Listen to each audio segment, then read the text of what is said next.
Well, thanks for tuning in.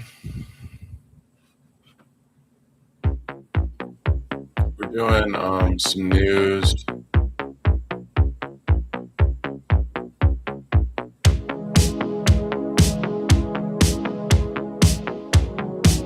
I gotta find.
It's interesting because we had these meetings,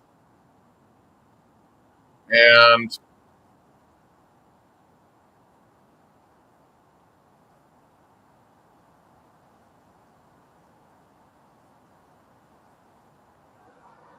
turn it down. Well, we don't have one today. There was no video today, so maybe it's like later today. I just got a call.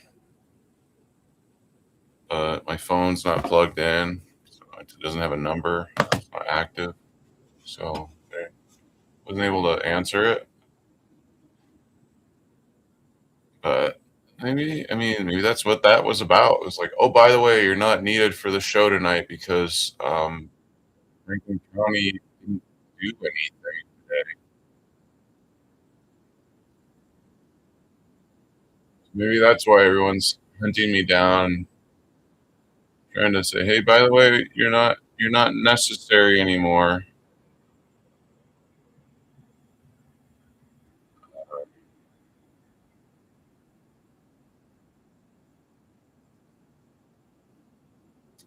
Man, I should have took the call. The thing was, you called right when I was starting, so I was just like, it's weird. It's probably not important. And you're probably like, oh, don't worry about it. You'll figure it out. You try.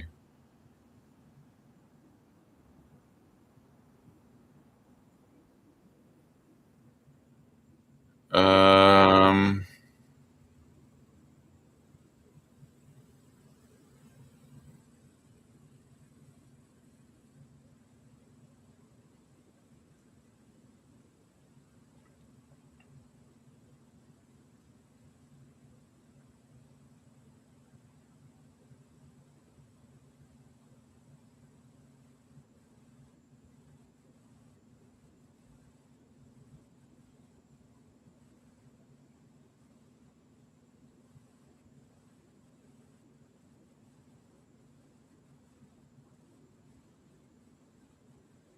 yeah, it's just I don't know how I'm gonna do the show.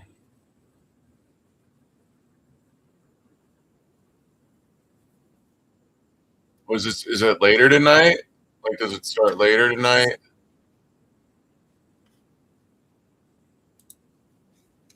Maybe they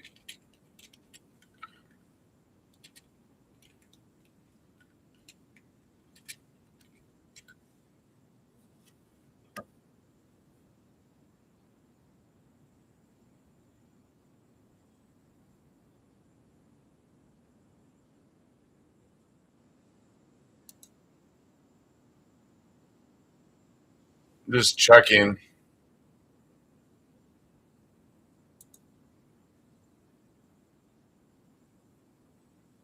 Might be the quarterly night meeting tonight.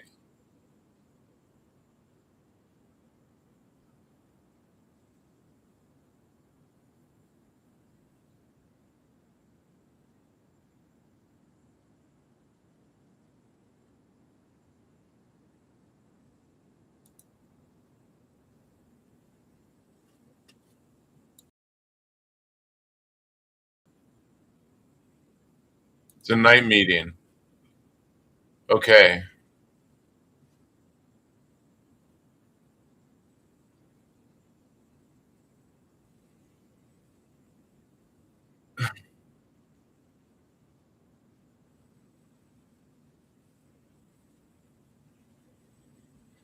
Yeah, my timing was all screwed up. Here, just let me make a phone call. I'll be right back.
All right. So sorry about that.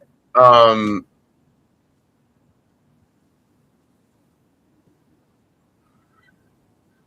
yeah. So I just made a phone call with the phone that's not connected to any service. Uh, it's about a job.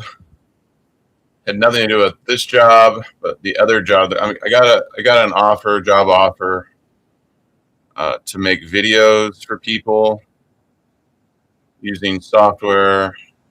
I don't have a computer. I don't have a computer to do that job, so it's gonna be hard with no computer. I might have to use someone else's or just whatever. Um, I mean, AI could do it. She was saying, "Well, there's these AI videos," and I was like, well, "Why don't you just have the AI videos? AI do it since it's really not that big of a job. I mean, you could just replace me with AI for that one since I don't have a computer to do that job. So I'm stuck doing this job, which is the same as the old job.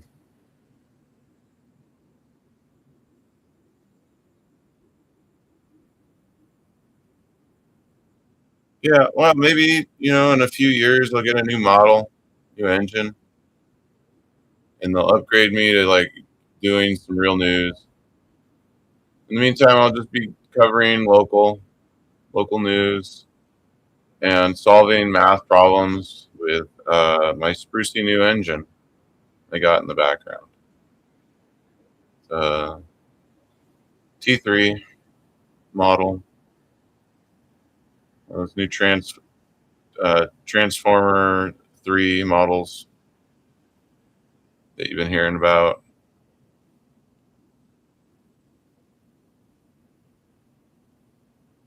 Here, I'll show you.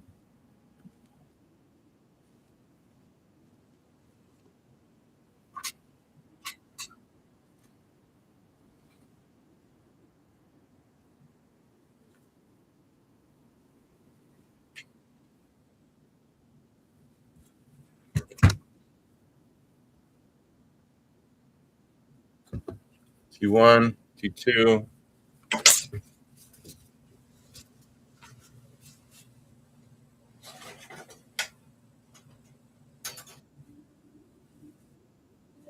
T3.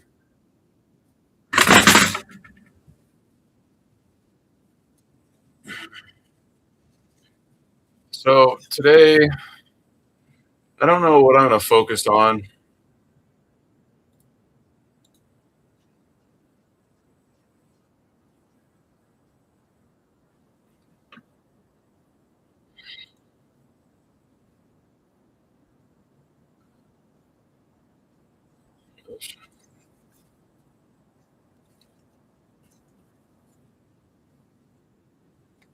It's a set of three T3s.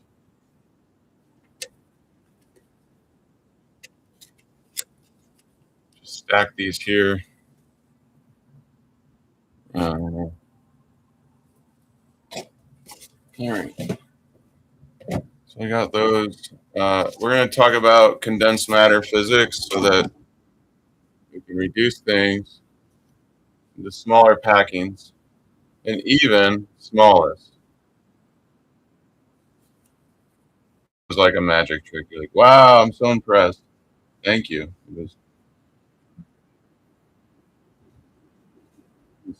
Is that a scary thing? I don't know.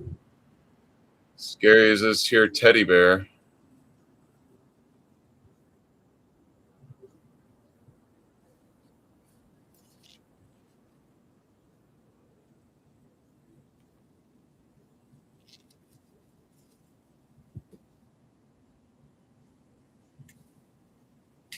I don't know. Is that scary to you?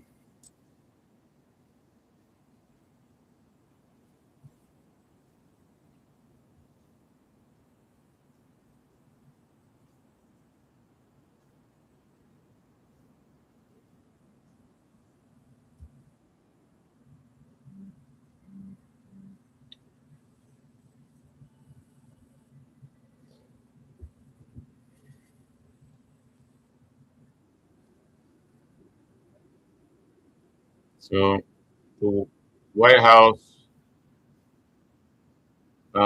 just shared a video.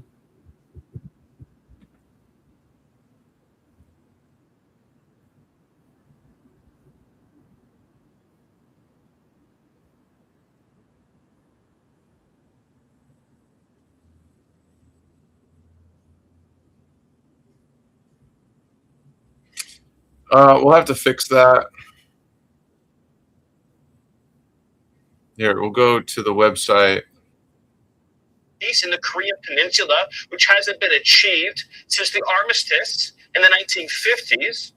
President Trump has single-handedly toppled Maduro, freed the people of Venezuela, and secured the greatest boon for America's energy and supply chains probably in the history of our country. He's taken the fight to the drug cartels, declared them a foreign terrorist organization, used military power to fight these enemies of human civilization.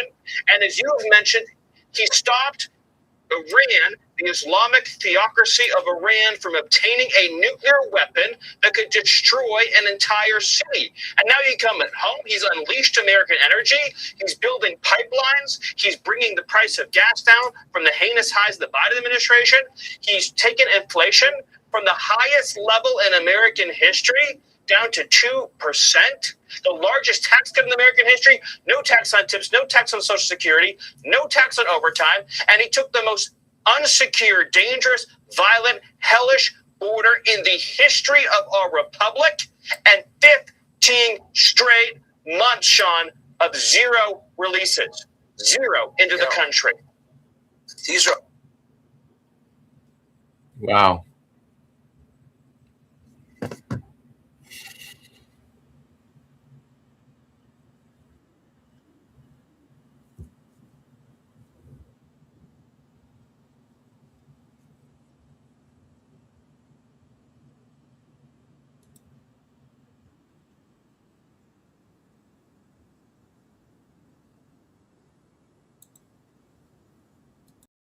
Air and from every place.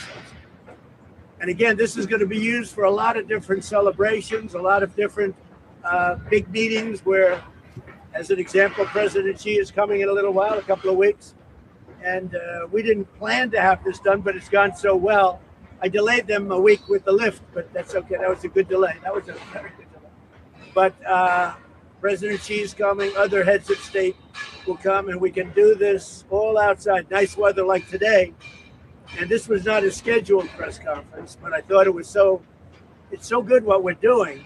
People should see, because the White House was in terrible condition.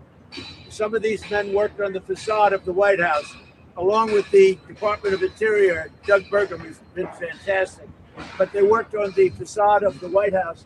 And if you look at it now, if you would have looked at it 6-7 months ago, you would have been embarrassed. If you looked at it like I do, I look at it, everything, I'm a real estate, I'm a real good developer. And frankly, it used to make me sick to look at how horrible the condition was, where the stone was broken.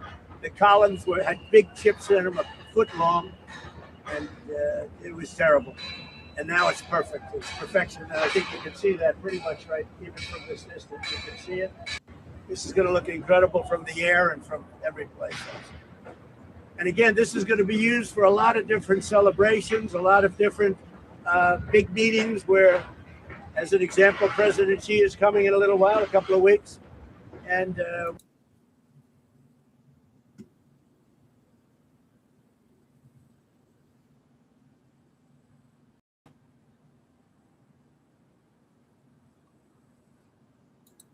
Now, often after these phony ceremonies, defendants would stage images of families at restaurants to create the appearance of a legitimate wedding. And some of the defendants also facilitated sham marriages overseas in China. These charges and the indictments now unsealed, they show how far people will go to cheat our immigration system. Gaining American citizenship and legal status to reside in this great nation is a sacred privilege, and we will ensure it is always done in accordance with the law protecting our communities and national security.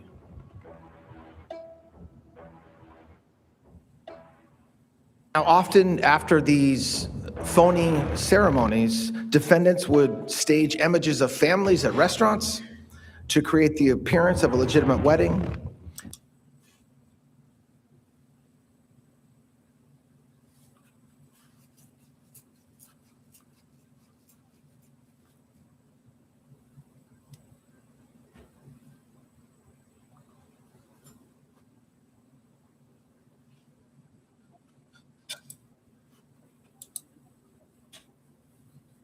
Okay, so we're still waiting for Franklin County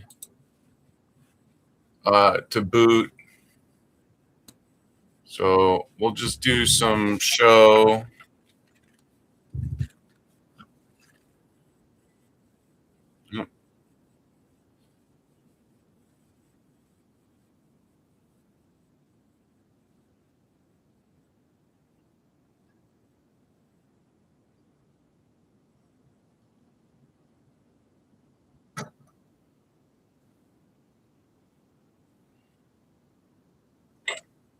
All right, welcome to the show. So we're going to focus on E, base E.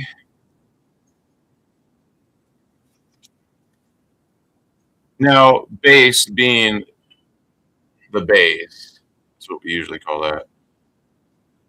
You can just say it like this. Base, it's E to the base of E to the power of E. This is unnecessary here, but there it is. We're going to be talking about this system. And there's this base to the power of n, and n is equal to the, so it's this power base inversal. Where and when does it equal that? Well, they say that that's a solution. They would be right. Oh, sorry. I meant to do it like that. Like, of course that's right, dumbass. It's like, right. Okay, that is a solution. So 4 squared. All right. Yeah, all right.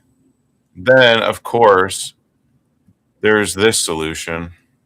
E to the power of E is equal to E to the power of E. And that's why I said that in the beginning. You're like, okay, yeah, duh. And that's still true. And so those are solutions. But there's this one thing that happens that strings off from this. So while you're in base E, this base, not that base to this base. Anyway, when you're in this base only, hell, this could be any number base. Just know that. But we're in base E. I mean, it's any number. You know what? I mean this. Now, when this is to the power of I, the complex I, and this, we kind of get that thing that goes up here. That's this thing that goes all the way up here, where basically another notation, which, okay, first off, this is equal to -1, okay? However, this right here, in essence, is equal to 1/8.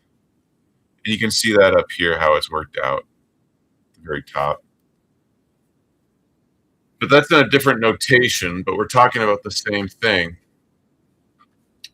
Here, I'm going to check. All right, we're live.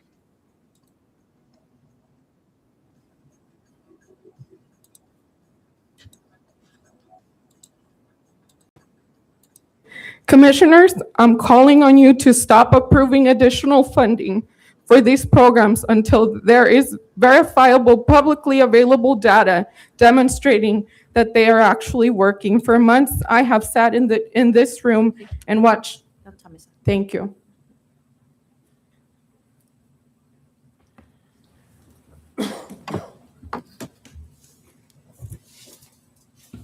Good evening, Commissioners. I'm Kata Spinda with the Two-Tier Takedown and part of this community. So we had a little bit of courtroom drama on Monday. Thought I would share with you right here in the Franklin County Courthouse. We were court watching and Marcy was there, witness. There was actually a whole courtroom witnessing.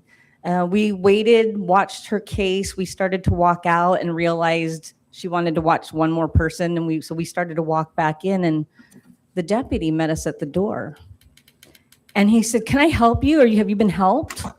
And I didn't know what was happening. I was like, what? And all of a sudden, he's like, "Are you staring at the judge? Are you threatening the judge?" He was talking to Aaron.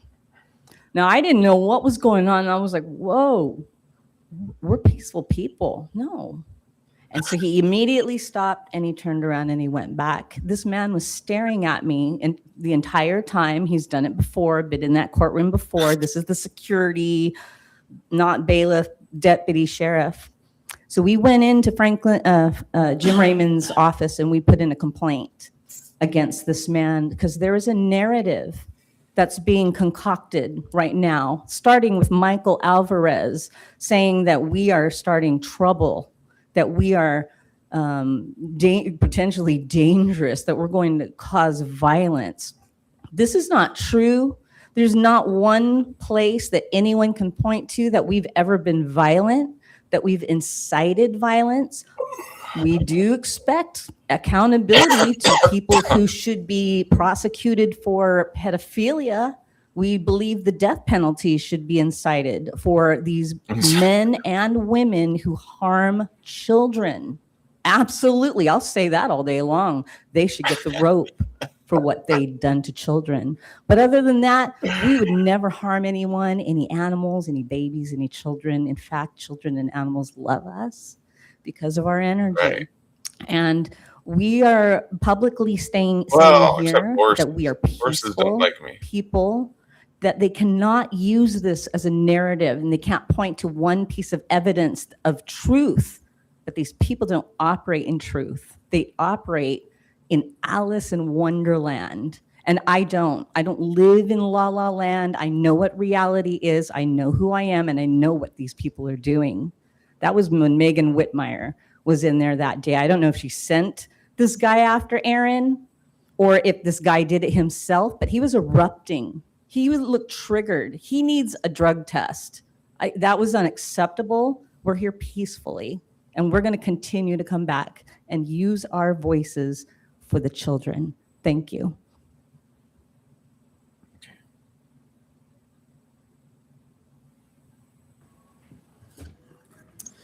Aaron Derrick, Benton County, and we are peaceful. I've stood up here at this podium multiple times, and I've made appeals to the judges well over a month ago that if anything that we were saying was inaccurate, to come in here, do what we do, get on this microphone, public record, and correct it. And I've emphasized many times at this podium that we are peaceful. We're not going to do anything outside the law. We're not going to show up at anybody's door. Everything that we do is in public, peaceful, non-kinetic, non-threatening. And I also emphasize that there would be a time eventually where we're in a public setting and we meet one of these judges, and when that time comes, the camera would come on and questions would be asked. It's not a threat. It's peaceful. Questions are not threats. And I shouldn't have to say this. I'm going to say it for anyone who needs to hear it. When you serve in a public office, whether it is a commissioner or a clerk or a deputy or a sheriff or the chief of police or a congressman or the president, what have you, in that capacity, nothing that you do is above scrutiny. Nothing. If you fail a polygraph test, it's not a threat to ask for context. There's a right way and there's a wrong way to address that. And that's another conversation for another day, but it is true. They're trying to establish a narrative that we're somehow threatening, is the word they keep using, that we're a threat. People don't feel safe at these meetings, and that is ridiculous, because I'm going to say again, I are don't feel peaceful. safe. We have questions. That's why I don't You show might up. not like the questions, but they need to be asked. And we're not going to I stop. feel And it is threatened by disappointing the to see that commissioners and stuff. after over a month, still no response from these judges who have repeatedly been called out for horrific things. But Yeah. the questions aren't going to stop. And I'm not going to touch on what happened on Monday too much, but yeah, drug test that deputy. Okay. Whatever. Anyone else in the room for public comment? I think we can do whatever we want. You know? Do whatever you want. So Brian Thornhill with Franklin County, and I said I wasn't going to be back, but I've been asked to come back a few times. So Thanks for coming it'll back. be on a little bit different level. So one of the comments from a couple of meetings ago about me being incident command of something, I stepped down out of the fire chief's position. I don't represent Fire District 5 with these comments. I mean, so just anything comes up, I'm not representing Fire District 5. If I happen to be, then I will actually let you know. But anything I come up is, it's not Fire District 5. I retired as the chief. But I do want to talk a little bit about what came up as far as the leases for the repeater sites. And that was talked about 2 or 3 years ago, that when the merger came and county commissioners and city of Pasco and, well, it's called the Big Five, the 2 counties, Benton, Franklin County, and the 3 cities became BCS. There's supposed to be a name change to represent that BCS. So it actually represents that fire, either like Franklin County or the cities are involved. That name change hasn't come. So one of you guys are on that committee, right? Or actually, you're not on the committee. You're a board member that has oversight over BCS. So that's why I didn't understand that conversation about that we need to transfer everything over to BCS to get rid of the liability. I think you might have a little bit of liability, but my concern is that this should have happened 2 or 3 years ago. And then it was brought up a couple of months ago by the IS guy, and it wasn't handled then. And then on 7/29, it was talked about in a meeting. It wasn't handled then. And then I really appreciated you two, because when it came up, you guys, Bauman didn't agree with you and you guys stood your ground. So that's what's frustrating to me, is that I believe Commissioner Bauman is on that BCS board and has oversight. So he has the, not authority, but he can bring that up at any meeting. And this should have already been taken care of. And now you guys, you know, I don't think you guys are upset with each other, but you guys had some disagreements on what action you should be taking. I just think that if somebody's on a board, they should understand it. And I know Jay Atwood over there, he can probably help you out. So this things could have been a lot smoother in transition.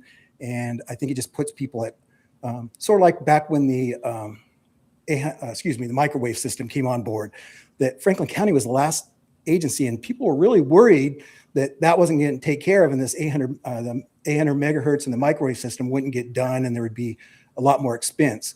But it fell back on Franklin County. And so I think that's something that's ongoing, is Franklin County is always the last ones to make decisions. And if there's something out there that they need to move on, they just don't do. So thank you.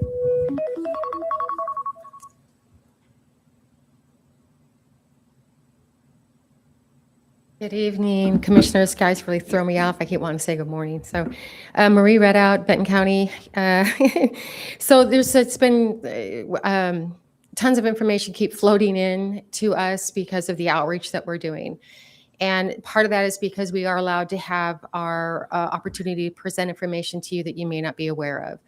So we're learning as we go as well. And we're not whining and complaining. We're actually presenting legislation, and we're presenting ideas for solutions, and we're asking for input. Some of the recent things that have been coming up are just amazing to me.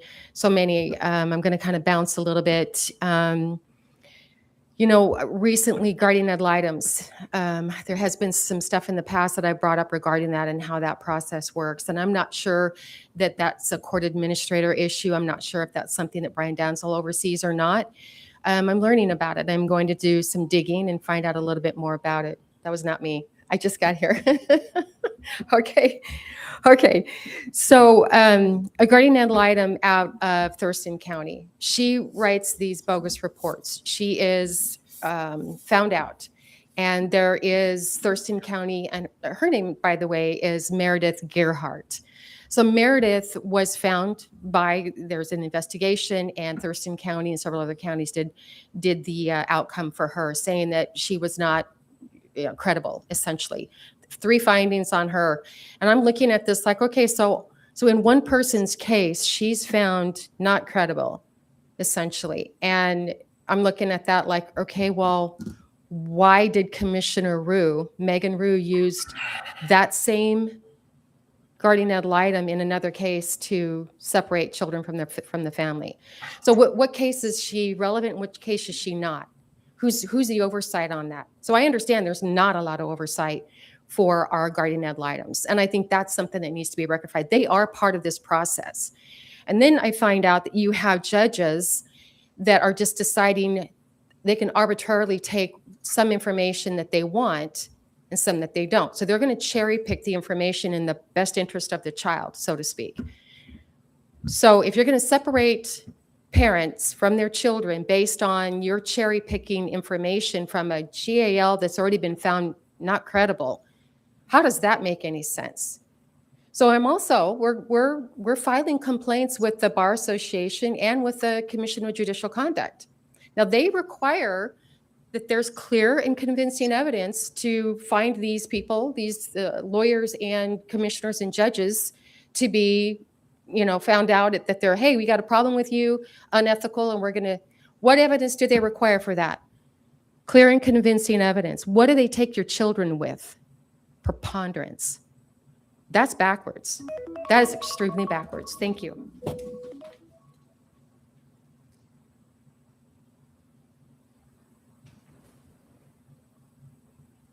Andy Revis, Franklin County. First off, I want to thank you guys for recording these and on YouTube, making them live. I was traveling last week and I was able to listen to what was going on, and I appreciated being able to go back and see that. And the radios are, it's a big thing. We need to get the radios. I was on call last night, had 2 ambulance calls, and we need to keep good communications. It's very important. And I also want to, little bit of today, we was trying to get to Basin City, and the road department was doing a great job striping the roads, and there was also mowing along Glade Road. So it was kind of hard to get to Basin City when you had 2 different things going on the same section of road, same time of the day, in the middle of the day. And we've been talking about the farm equipment blocking traffic. There was 10 vehicles behind the road striper, and we can't cross the center line to pass. We can't, I don't know the solution to the road striping situation, but that's another, it is a problem that way too, not just the farm equipment. So just wanted to throw that out there. My daughters both commented, it's Road nice to striper, see candy stuff actually getting striper, done with the Candy money that's Mountain coming. So pedophile. thank you for actually working on the roads and striping them and cleaning the side ditches and stuff. This week I had somewhat of a dilemma, because we've been talking about the corruption in the court system and stuff. And when you're faced with a situation where a product of the family court is accused of a crime, and you know that there's a lot going on behind the scenes, and they get thrown back into the system once again, it's a really hard position to be in. Where do you go with it? And I was reading this evening a police report from a young lady that is, I've talked about her here before. She's got felony charges in 3 counties going on right now, and she's a product of the system. Does that excuse her her assault charges? No, it does not excuse them in any way, shape, or form. But like Marcy said, we need to pay attention to where our money is going. We don't need another program to fix after it happens. We need to start looking at things before it happens and be proactive instead of reactive. Anyone else in the room for public comment? We have no call-in comment tonight because we don't have the staff downstairs to enable it, so. Hearing and seeing none, moving on for approval of consent agenda. Mr. Chairman, I move for approval of consent items 1 through 9 as presented. Second. We have a motion and a second. All in favor signify by saying aye. Aye. Aye. Motion passes unanimously.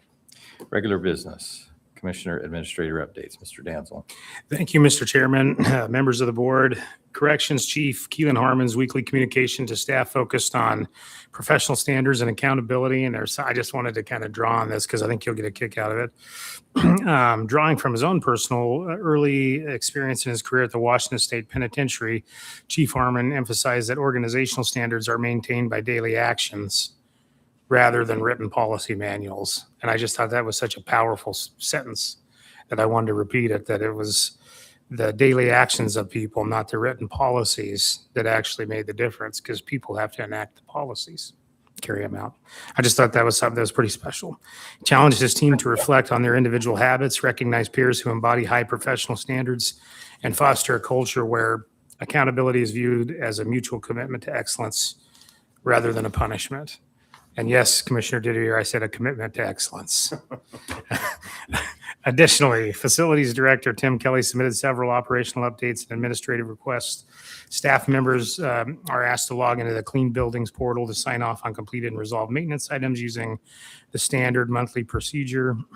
Director Kelly is also seeking clarification on a few different directives, and so I've given those clarifications to Mr. Kelly. I met with Council Briggs and Prosecutor Sant a couple of times.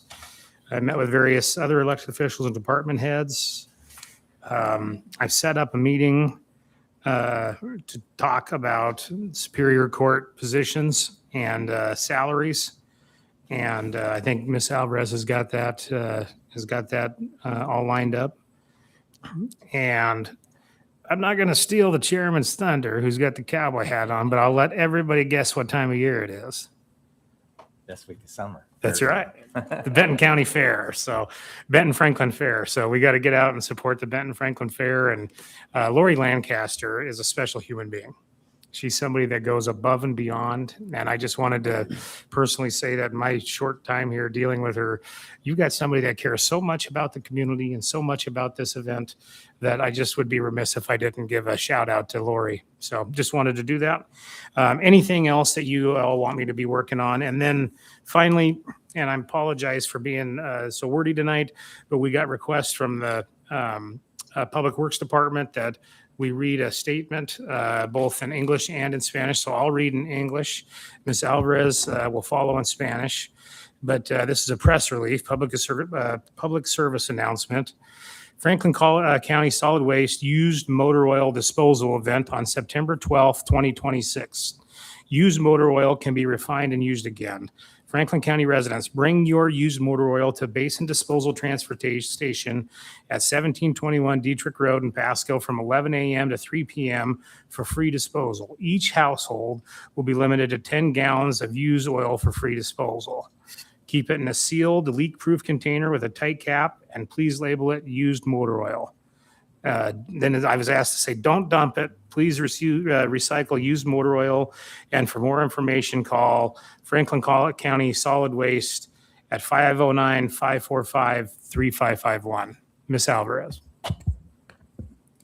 Thank you, Brian. Evento de eliminación de aceite de motor usado organizado por el Departamento de Residuos Sólidos del Condado de Franklin el 12 de septiembre de 2026. El aceite de motor usado puede refinarse y reutilizarse. Residentes del Condado de Franklin, lleven su aceite de motor usado a la estación de transferencia Basin Disposal Transfer Station, ubicada en 1721 Dietrich Road, Pasco, entre las 11 de la mañana y las 3 de la tarde, para desecharlo sin costo. Se permitirá un máximo de 10 galones de aceite usado por hogar para desecharlo sin ningún costo. Consérvelo en un recipiente o envase con la tapa bien cerrada para que no se tire durante el transporte y márquelo con esta frase: Used Motor Oil, que significa aceite de motor usado. No lo tiren, reciclen el aceite de motor usado. Para más información, llame al Departamento de Residuos Sólidos del Condado de Franklin County al 509-545-3551. Thank you, Ms. Alvarez. And doesn't it sound a lot better coming from Ms. Alvarez than myself? Gentlemen, Yeah. that's all I have. If you have anything for me, please let me know. All right, thank you. Commissioner Bauman.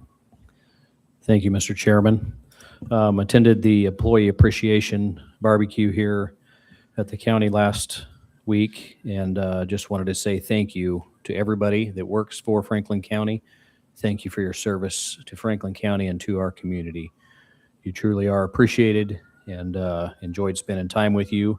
Had the opportunity to give the engineering department out of Public Works a tour of our historic courthouse, and that was really enjoyable. We went up and looked at the area above the rotunda, and many of them had not had a tour and seen our time capsule downstairs, and it was really, really an enjoyable tour. And I got email from somebody that also works in that department that wasn't able to be on that tour and asked for one, so I get to do it again. And I really enjoy giving people tours of our courthouse. Attended the Benton Franklin Transit Board meeting last week, had a weekly meeting with the PA's office, agenda meeting with our administrator, lots of phone calls. I also met with the Washington Department of Fish and Wildlife. A part of their obligations under RCW is that whenever they are going to evaluate purchasing land within a county, they have to give notification to the legislative authority, which they did. I asked for opportunity to meet and visit about that, and had a very productive meeting. They are evaluating whether or not it would be in the best interest of Fish and Wildlife in our community for them to purchase land out off of Self-Landing Road, where the road turns to gravel, goes down the hill, and is an unimproved boat launch into the river. So appreciated that conversation. Attended a Benton Franklin Walla Walla County Good Roads Association tour today, and so I have a packet for each of you. And so I really appreciate the way Benton Franklin Walla Walla County Good Roads Association works. It's a organization where that the municipalities within the three counties, as well as private organizations, can be a part of it, and the municipalities have the opportunity to present 2 projects that they believe is a priority in the community. And so each municipality gets 6 votes, but they can only present 2 projects. And what happens when it is done that way is, I guess you would say, your competitors prioritize your project versus the other projects. And it's been a really neat way of going about it. I've appreciated that. And so we have a project in this list that is the little over 2 mile road that goes to Palouse Falls. And we have asked for that to be on the list. It didn't make the top 6 lists, but it is on a priority list. And we've asked for assistance from the state to improve that road. In 2014, the Governor Inslee made Palouse Falls the state waterfall, and it increased the traffic count on that road by over 400%. There are days whenever the average daily vehicle going down that just rural county road, gravel road, is over 1,400 cars, and it's pretty remarkable. And so was excited to be able to present that to that group this afternoon. Was thinking about it early on whenever our administrator came, former Commissioner Danzel. our county administrator, and I went to Community Action Connections just down the road. And so yesterday, after my agenda meeting, just stopped by there and talked to the director there for a little bit.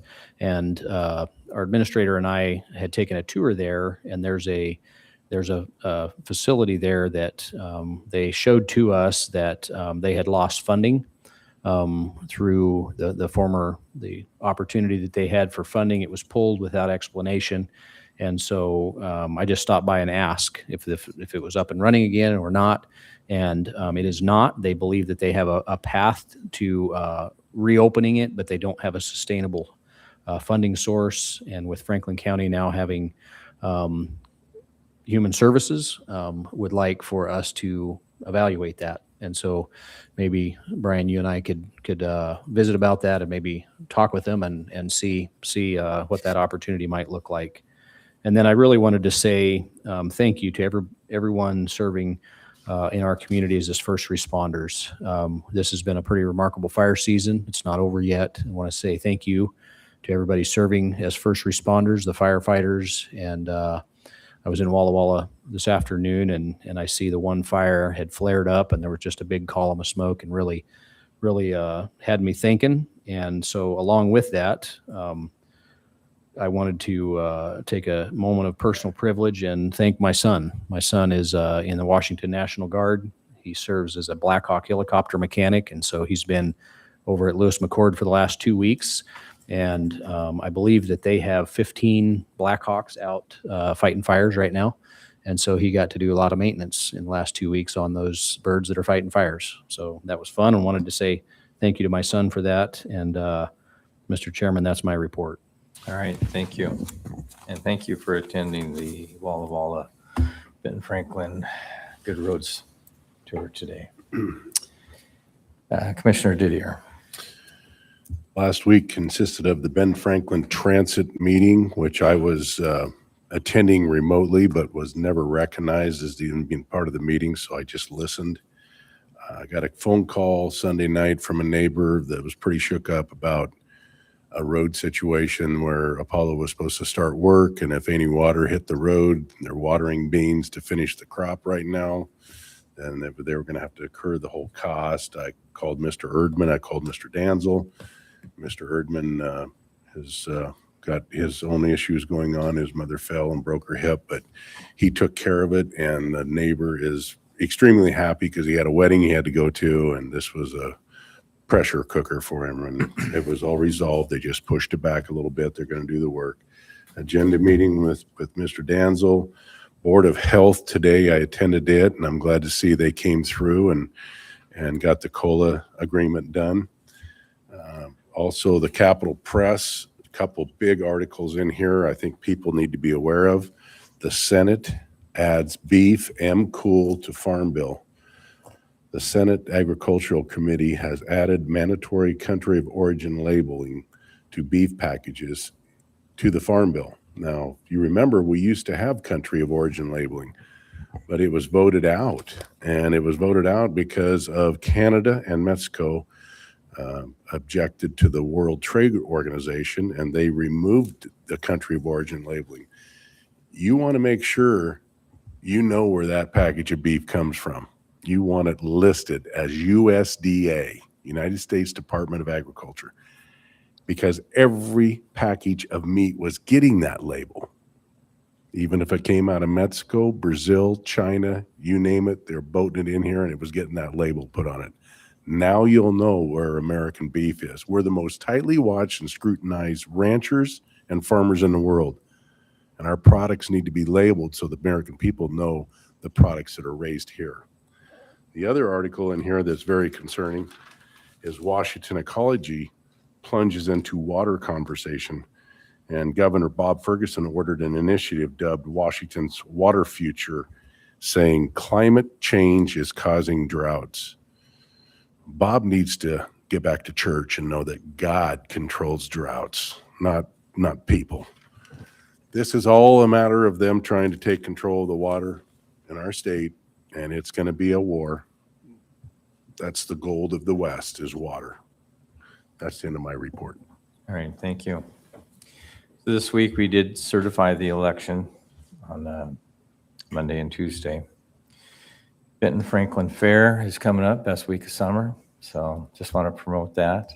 And I will say that having worked fairs from one coast to the other, I just don't say this because it's our hometown fair. It is one of the best fairs in the nation. And people come as far as Texas to participate in this fair. And so it's well supported. Benton County upgraded the fairgrounds and doubled the seating capacity. So I just want to add too that the demo derby on Saturday is sold out. It sold out in relatively no time, even with double the capacity. So, and no buses going to the demo derby on Saturday. Just want to add that when you double capacity and don't increase the size of the parking lot, you might want to come early. Had my agenda meeting with Mr. Danzel. Some concerns on Tyson selling the processing plant here in Wallula. It's up for sale. I wish I had a crystal ball, but I see that local producers are going to have to ship their cattle to the Midwest, which is going to increase their cost, which is going to increase your cost. So I don't know what the cattle prices are going to be. I know that Mexico is putting in a processing plant, and they're going to open up to Mexico beef being back imported into the U.S. here any day if it hasn't already happened. So it's just up in the air. But you should know where your cattle and your beef are coming from. But anyways, that concludes my report for this week. Mr. Danzel, do you have any correspondence? I just have a kind of a to-do list for the rest of the year that I wanted to pass down if you guys are okay with that. And what this is just kind of a timeline for y'all. And it kind of leads you to understand, like kind of connect the dots of where we're going. So late August 2026, finalize, and this was actually spoken of before, tower lease assignments and closeout contract transitions with BCES. We've got the comprehensive plan, knock on wood, this year, hopefully. Hopefully, what? Not hopefully. Okay. Very good. We got the comprehensive. That was the right answer. That's right. We got the comprehensive plan that's going to get passed. Dang it. You know, we're going to be doing open enrollment, in the October, early November. In November, we've got the public hearings on tax levies, multi-year revenue projections with Tim Anderson and crew, and kind of our department drill downs where we see what each department is asking for in the next year's budget. And then, as you gentlemen know, early December, we formalized the 2027 county budget. So just kind of wanted you to have that as kind of a key for the rest of the year. But no, that was all I had for correspondence. All righty. Thank you. Public comment. Is there anyone in the room for public comment? If so, please come forward, state your name. You have 3 minutes. Marcy Torres, and I'm just going to continue on my statement. For months, I have sat in this room and watched judges and court officials come before you asking for more taxpayer money. What I have not seen presented alongside those requests is the comprehensive data taxpayers deserve. What are the measurable outcomes? What is the success rate? What is the recidivism rate? How many families successfully complete these programs? How many return to the system? How much does each successful outcome is costing taxpayers? And where is the independent data providing these programs are improving our community? Those are not unreasonable questions. Those are the bare minimum questions that should be answered before another taxpayer dollar is approved. I personally asked Judge Orozco for a meeting because I genuinely wanted to better understand her program. Instead of a meeting, I was offered an opportunity to ask questions on the spot. So I did. I asked about verifiable data, and I was not provided the data demonstrating the program's effectiveness. That should concern every commissioner sitting here, because government programs should not receive funding simply because someone stands at this podium and tells you that they are doing good work. Show us. If a program works, prove it. Show taxpayers the numbers, show us the methodology, show us the outcome, show us how many people entered, how many completed, how many succeeded long-term, how many returned to the system, exactly what taxpayers paid for those results. And if that information exists, make it public.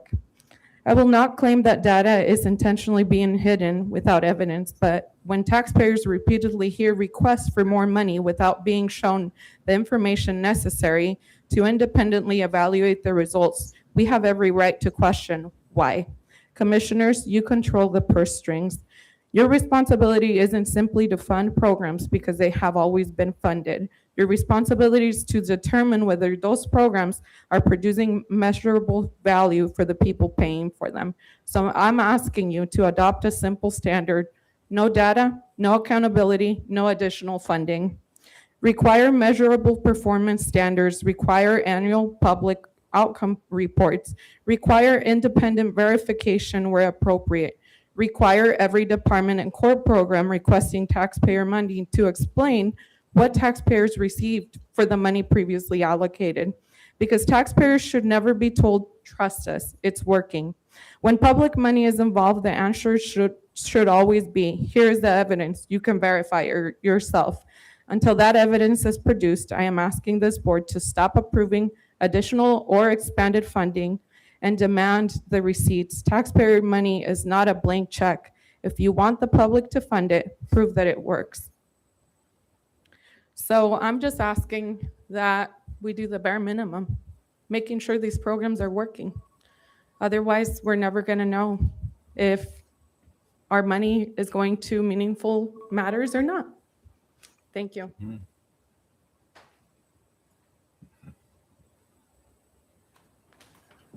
Again, Marie Redout. Just wanted to clarify that the actual information that I was regarding regarding Meredith Gerhart, it was from the Washington Standard from March 25th of 2026. And in the Thurston County review, they're saying that this is a review, Thurston County's review board, which I don't know. Do we have a review board for guardian ad litems? I don't know that. I'm going to look into that. I think we need one. They found that Gerhart's report and investigation do not show independence, objectivity, or the appearance of fairness. Now that report remains on her record on the case that she was working on, that she provided a GAL report for. They're not taking it out. They're still using it, even though it was found not to have any of that objectivity or fairness or, the investigation she did, all of that. So I'm bringing this up because we have local guardian ad litems, and there's one right now where I've been listed as collateral. And the amount of money that this independent or a court-assigned guardian ad litem is getting from both sides, about $2,500 from each parent, okay? That report is still not done. And so how many months, who can tell me why it's taking that long? What's the standard? We don't know that. So I want to find out more about that. So I'm admitting I don't know, but I'm also admitting you can't hold on to a report like that when you have children that are separated from their family. That's baloney. You cannot hold on to these reports. There's no reason to do that. But if you have collateral witnesses, if you have school teachers that at the time that this was required, the teachers that were available, the school year was still going. And there was relevant information that guardian ad litem should have been obtaining from the teachers from where these children go. That didn't happen. And now they were out for the summer. And now the report actually isn't due until September. The current guardian ad litem has not completed the report, has not completed the collateral. I'm one of them, so I know she's never contacted me. She's not contacted the teachers. We got to wait for them to come back into, but hey, but September 14th, this report is due. How are you going to get that done? How are you going to get the investigation done and into the court? That's not going to be right. I want to know a little bit more about, we can have a review board. Do we have one? I think accountability needs to be there, not only for guardian ad litems, but this entire court process that is going to allow these people to come in and make these decisions and let you cherry pick the information to take a kid away on oftentimes less than a preponderance of the evidence. You've got desperate families out here that want answers, and you're getting months and months and years of separation because you have people that can't do a report. And this, the other component is law enforcement not doing custodial interference. I want to file complaints on that. Thank you.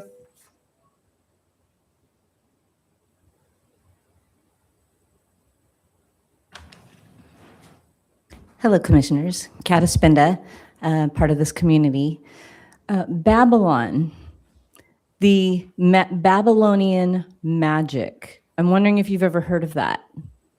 Babylonian magic is the art of creating something out of nothing. And Elon Musk just recently had an interview with Ted Cruz on his show, and they talked about that. There are 14 magic money machines, according to Elon Musk, that reside in our country. They're at the Treasury, they're at the Federal Reserve, and they're at different places here in our country. And what does these magic money machines do? Well, they create credits. It prints money.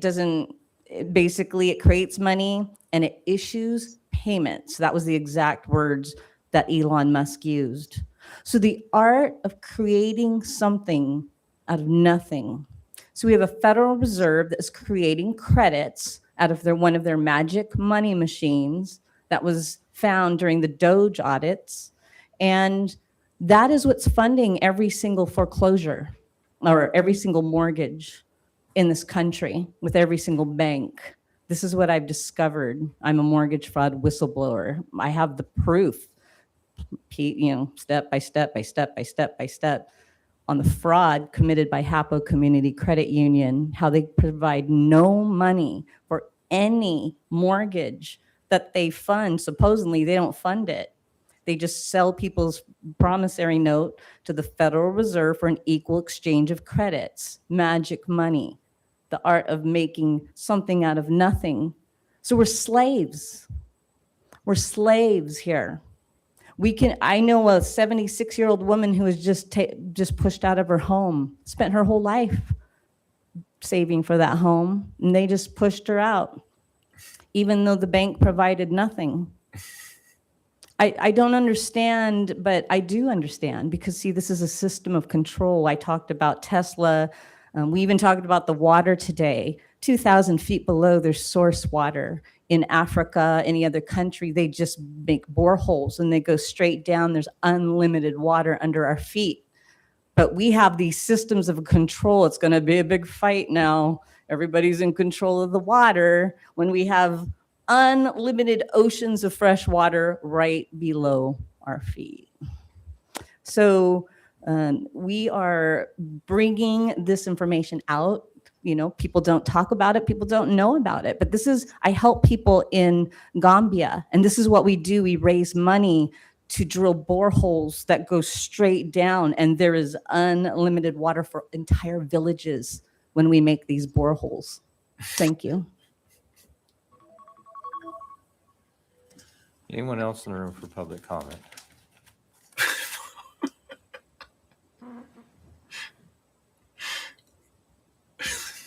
So Brian Thornhill, and I believe Mr. Didier probably got a copy of this, and I gave one to Mr. Briggs. But I keep getting accused of attacking people and things like that. I'm not attacking anyone. What I am doing is protecting myself. There's been so much false information given that I'm not telling the truth, things like that. I've never misled on anything. Everything has been factual. One of the statements that came up is that I just don't understand this REP program, and everybody else understands it, but I don't. That's not the case. This REP program, Radiological Emergency Preparedness Plan, I was a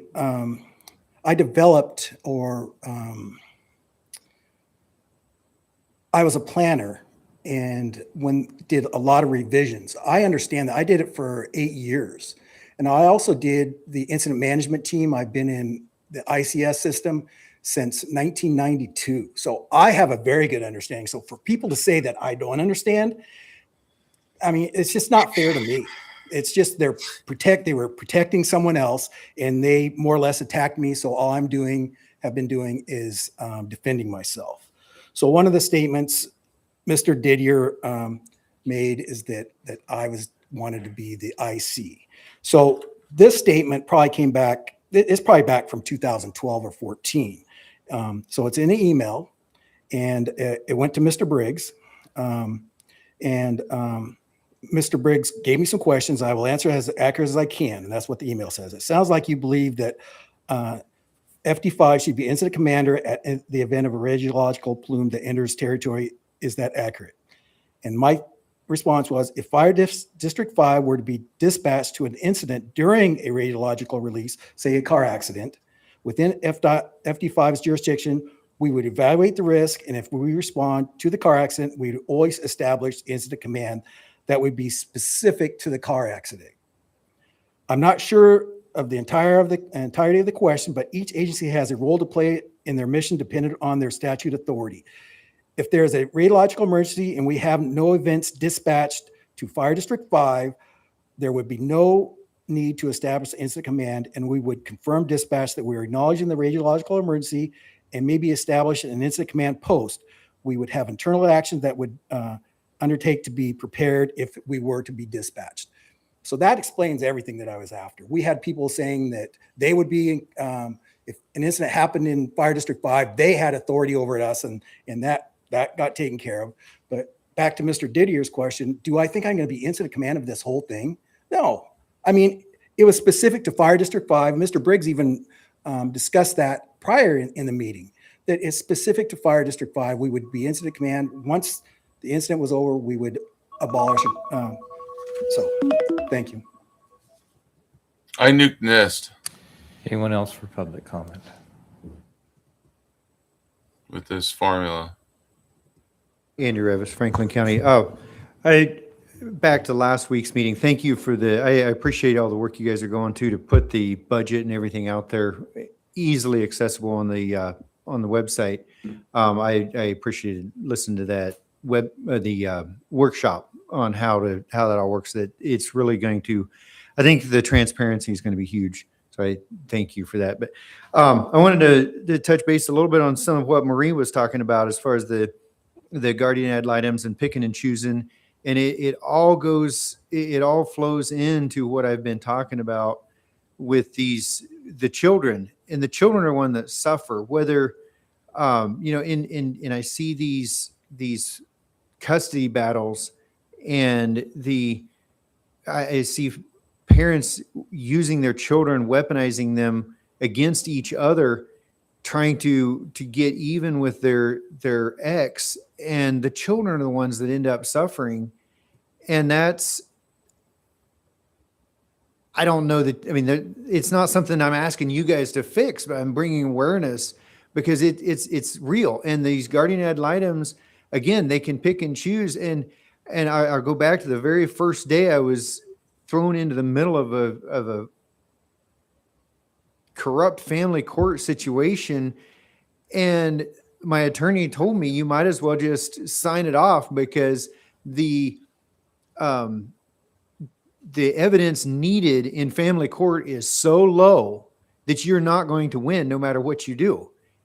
And that it took my breath away then, and it still does. It's like they can ruin, and that's what I was talking about earlier. With the dilemma I was faced with this week, when the past, the history of these people, that these children that have been traumatized and brutalized at the hands of other people that they could not do anything about. And now they're adults and they're making choices out of their pain and out of their trauma. They're making choices, and it doesn't justify them harming other people. But when you know the history and the past and the pain that's causing them to make those decisions, it's a hard place to be in. And that's what I'm saying. We don't need another program to put these adults through. We need to start going back to the source. And the one thing that I've talked about before is eliminating the Title IV funding in the Social Security Act, which would take an act of Congress, but it's got to start somewhere to stop the government incentives for kidnapping children and trafficking children.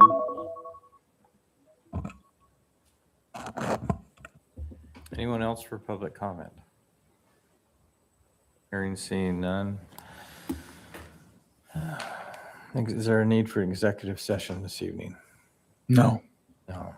Okay. Any other business for the good of the county? I would just, there's a couple questions that I'd like to answer real quick, just 2 minutes, not even that. Ms. Redout had brought up if I was in charge of the guardian ad litems. No, we're not. The board here is primarily legislative, sprinkled in with some executive branch.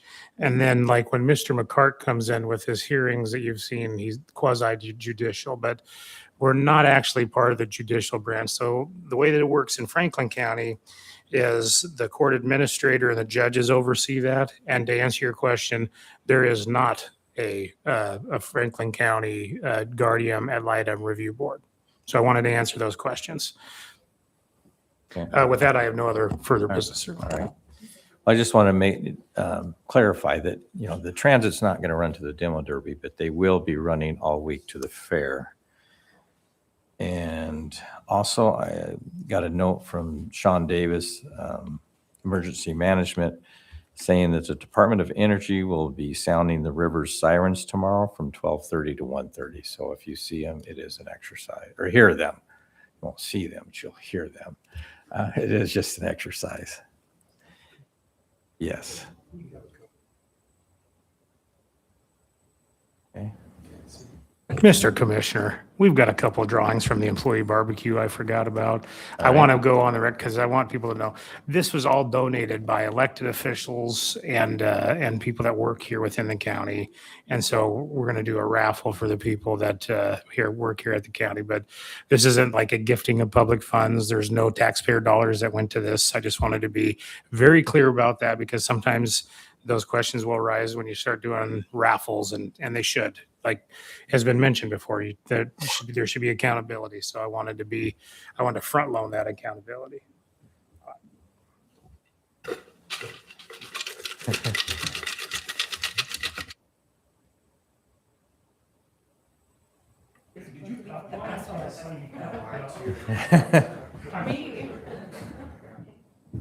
First one's for the basket. Oh, okay. Yeah, go for it. And the personal number. The first one is going to be for the. Okay. This is Nicole Cruz. All right. Congratulations. Congratulations, Nicole Cruz. All right. I won't look this time. Johnny Izagiri. All right. Johnny Izagiri for the coffee team basket. Is that right? That is correct. Yeah. And then do we have more for the gift cards? Correct. We just keep drawing. All right. I'm going to make Jeff do one more. Okay. All right. He's like, I don't want a part of this. Josie Albin. Is that right? Yep. Okay. All right, Commish. Ashley Hyen. What do you guys think? Since the constituents pay these people's wages, that we do that?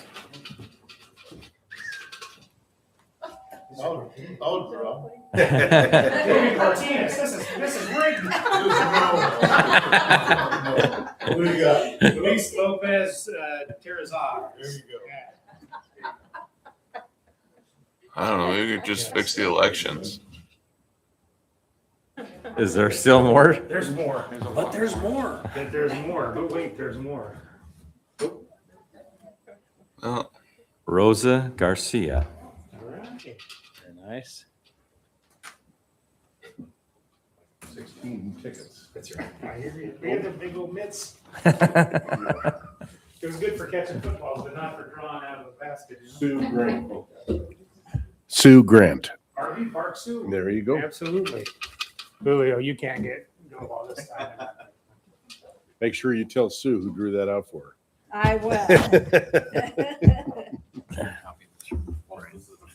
I The first one is good. The first one. All right, for the $100 Visa gift card, we got Carlin Zog from Juvenile Justice. All right. Retention to 60. Out.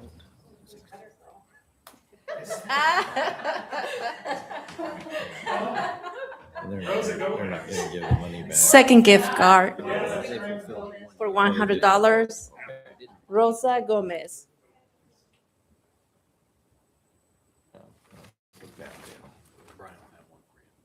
Trying to get everybody. Angelica Gonzalez. The third Amazon $100 gift card, Angelica Gonzalez. Fourth one, Amy Fink. There's not a fourth one. Moves on. And that goes to Oh, Rooster. that's the Rooster coffee. The $10. Okay, Amy Fink. And All right. 9 more to go. Seriously? Yeah, the judge needed 10 of them. All right. Ryan something. Ryan should wrote his last name a lot clearer. Ryan. Is it Ryan Bramacombe? No. Ryan Denzel? No. That's Ryan. Is there a phone number? What does it? Yeah, it has a phone Just number. just call him. Write down the phone number. Okay. All right, we got Alyssa Pierce. Who? Alyssa Pierce and Lisa Rosa Garcia. Pierce and thank you. And Rosa Garcia again. Yeah. There's more.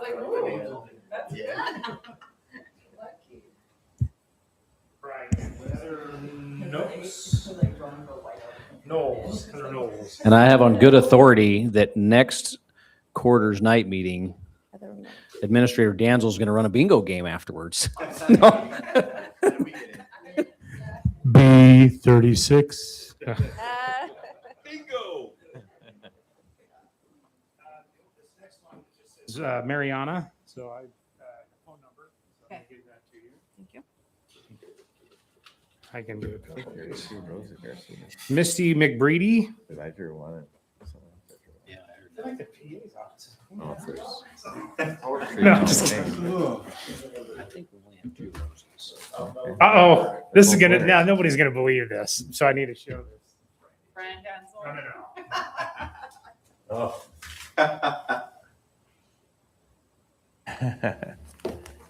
Go ahead and say it for the people. And we have Yes. Clerk of the Board, Teresa Alvarez. A $10 coffee card.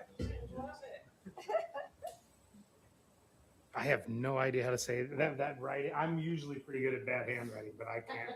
Josie Alvin. And by the way, Josie, I think that's beautiful handwriting, and if anybody says otherwise.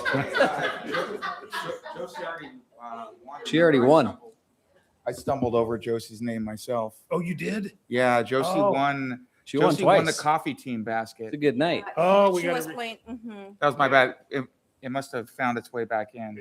Oh wait, no, I've got it right It's here. because some of the employees put more than one ticket because they were playing some of the games that we had. Oh, yeah. So that's why. Oh, I We see. need Nice. tickets. Should we go for a few new? Yes, Yeah. yes. You want to do that? Yeah. Perfect.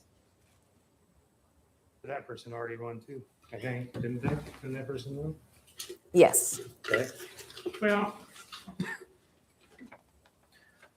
Da da da da da.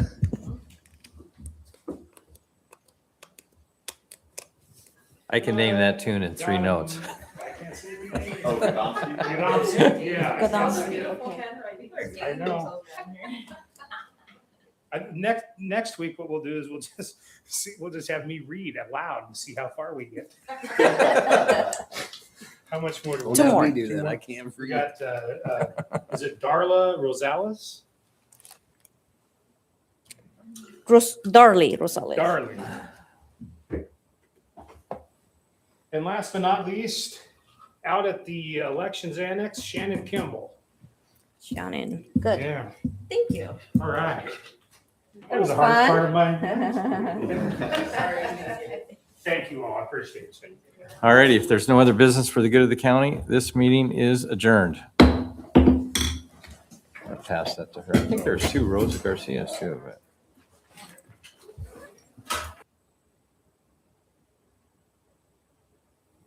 Okay, well, I guess that was it.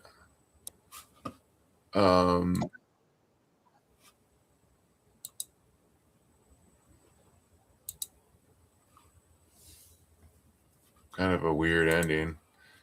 Anyway, all right, so we got this formula, this weird formula at the top here. That's just all right here. All right, so we're going to call this the function.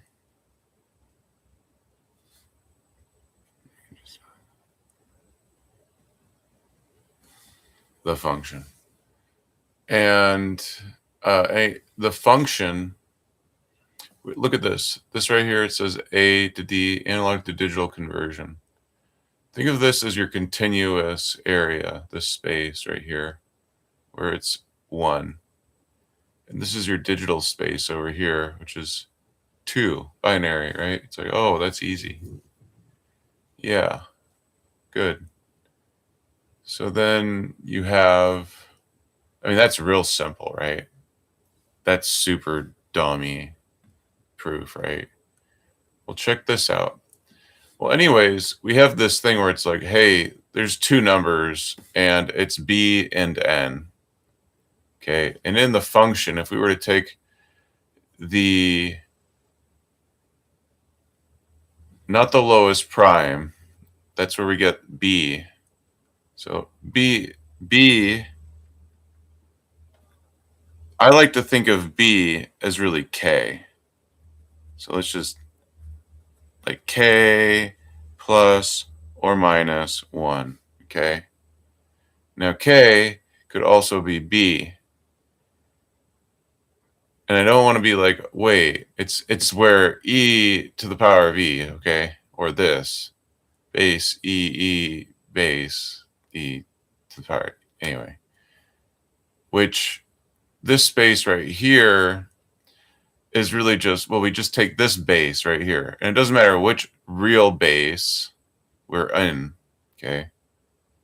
So we're just taking the base being the first digit, basically the digit, the number.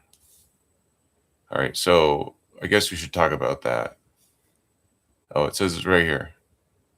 That's right there. B, base, and okay, so N. So N could be K. So that'd be N plus or minus 1. Not B. So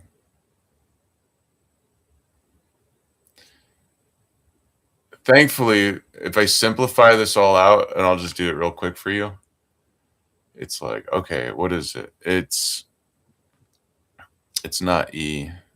That this base only applies here in this first space, because this is a constructor set. So you construct by just adding things, and it might just be this. And so, you know, if you're using this right here, X, Y, Z, where over here is A, this is just whatever variable. And then over here is B, then that would be like A plus B. And what does that indicate? Well, that one's easy, because it's really, you know, if we were to do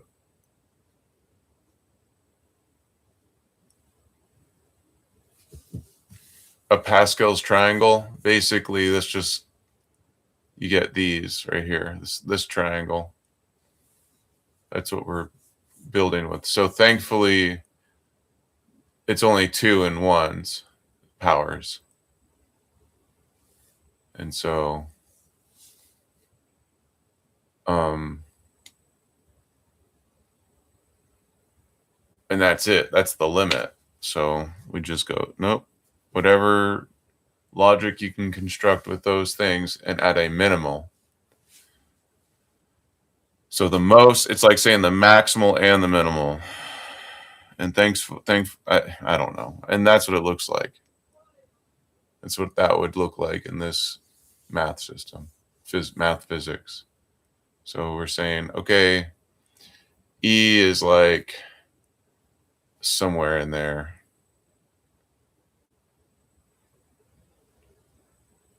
But when we use this K plus 1 or minus 1, it's either like, I'll just dash there. So that whole thing is described from there. And then like this is that at a minimal. Okay, maximal minimal is right here at this line. But at this line, it's between this and this space. Now at this line right here, the maximal, we already said the maximal, the minimal is the maximal of the last one. So it's like, okay, everything in this space. And we'll get to that space. But right here, the maximal is Graham's number. And it gets crazy. And I don't want to be like, okay, so people are like, you know, because I just watched the Franklin County and I remember like Steve Bauman was like, oh, I'll catch up. I'll brush up on Graham's number. He said in one of the meetings. I guess he didn't.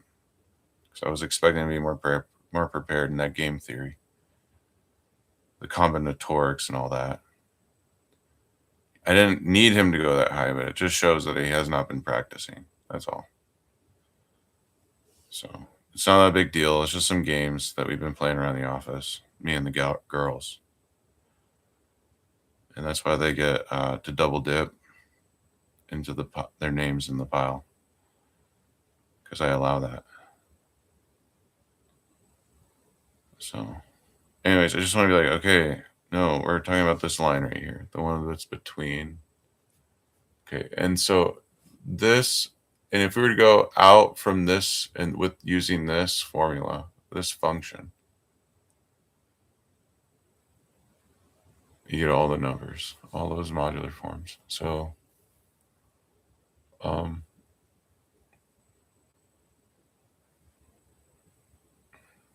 that's all. That's all it says. It's not like, oh, can it go higher? Yeah, technically, it's just not the most efficient thing to use to go all the way out there with. And there's lots of gaps the further out you go when you plot on them, unless you just did it continuously. And if you were, you wouldn't have to leave. You could just stay in this space, okay? So when I say space, that's what I'm talking about. I'm talking about discrete space. All right. And we'll talk about continuous space, which is probably the real one. You know, so we're just modeling, and there's going to be, the limits are whatever discretized space that we say is our limit. We say, oh, we're going to use that many dimensions. For what? To record audio. Oh, okay. Well, then we only need 24-bit for lossless. Okay. And there's still leftover space. There's too much space. So we're not really packing it like that greatly with our continuous recording. Continuous recording. Okay. All right. So back to that space thing.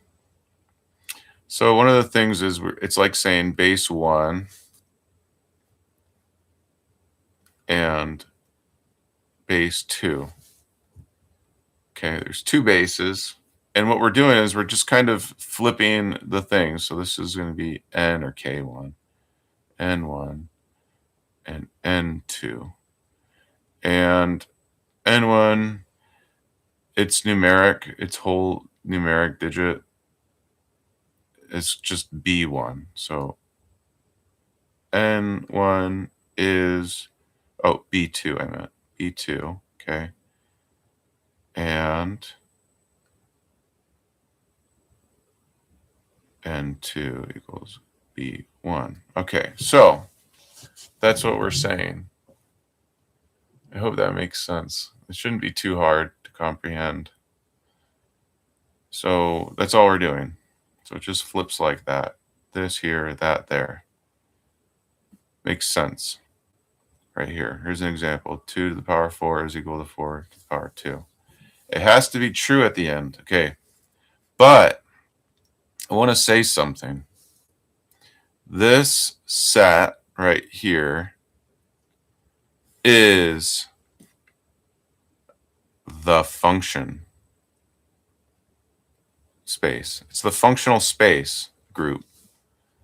Functional space group. Someone said group, just add group in there, and it makes more sense to some formalists, math formalists. I said, okay, I'll try to remember that.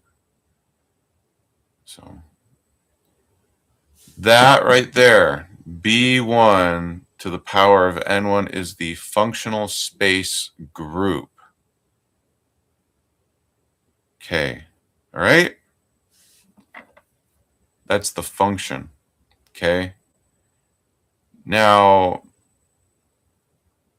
this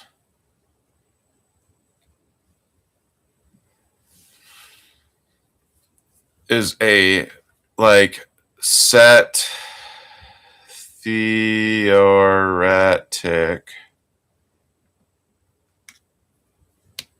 Okay.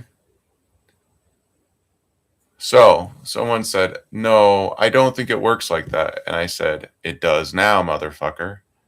Just like that. That's all you got to do. And now it does. So check it out. 2 to the power of 3 is equal to, well, I screwed it up already because this is the set theoretic part. Here, let's just set it up. You know what? I'm just going to say 3 to the power of 2. That fits. That's the only form. If we use our quadratic equation to determine this, you could say this is the only true form that would fit that right there. So that's the only one that is the equivalent in this space, this functional group space. Because remember, this functional group space, anything that's in it, you subtract 1 from. Okay, so that's it. That's how it works. So it's really like, oh yeah, -1. But it's still true with that. And you're like, yeah, but it doesn't really, it leans into it.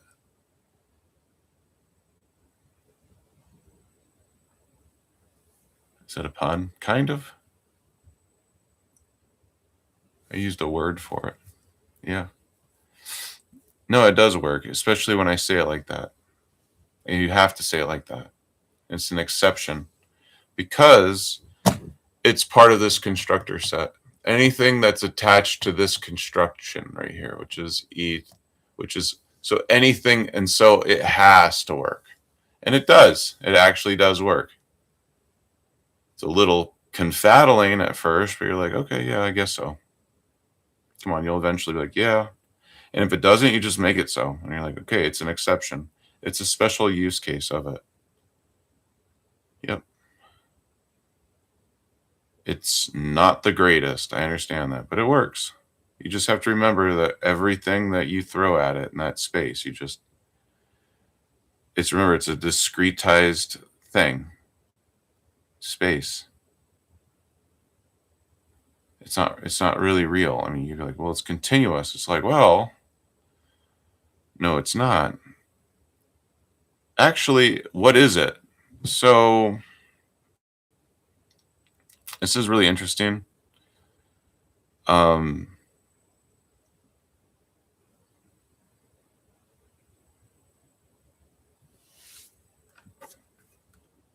think it's like how you would get it back, like digital to analog conversion. That's what I think.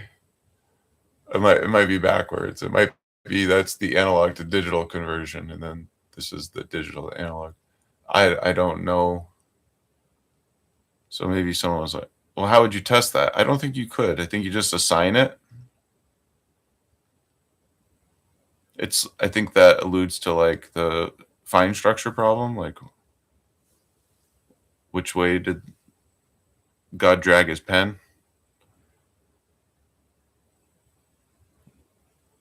So maybe.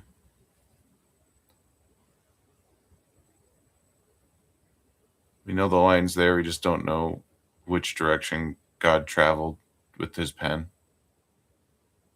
I don't know.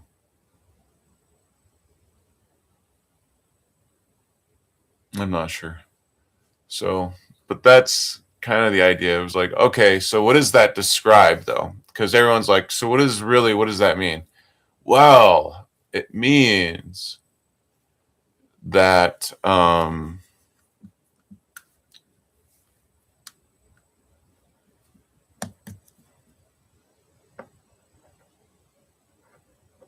well, it's like a method of saying e to the power of e, and we don't have to go very far.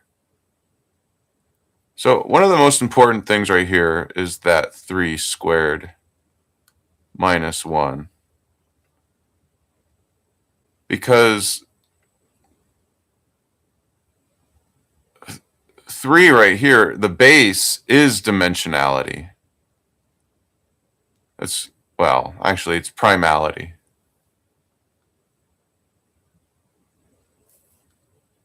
It just happens to work in this space. I think it's like almost the only one, and then it goes down. I think it works with that 3, 2, 1 instead of 3, 8, 24. I think it reflects those lower spaces, the 1 and the 2. Because if we were to actually comprehend that, like where that is, according to this map here, this right here, this 1 and the 0, it's like that. That's like e to the power of e. I don't know. Don't get me started. It's not 0.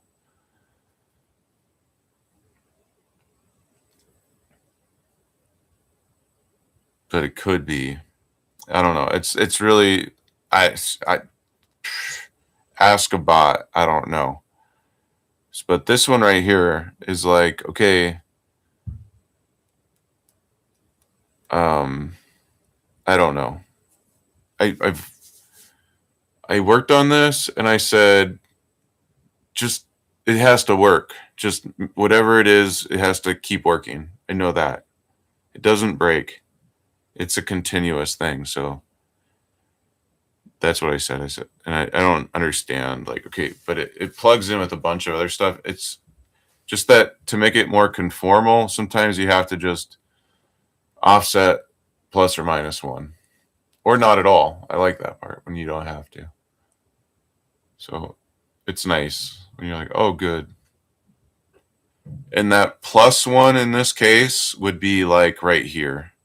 And so that description right here where we're talking about like sphere packing and optimality, which we know that 1 and 2, and so it has to fit those things, those spaces as well.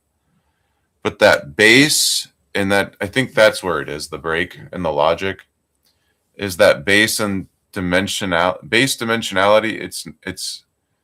It's not multiplicative.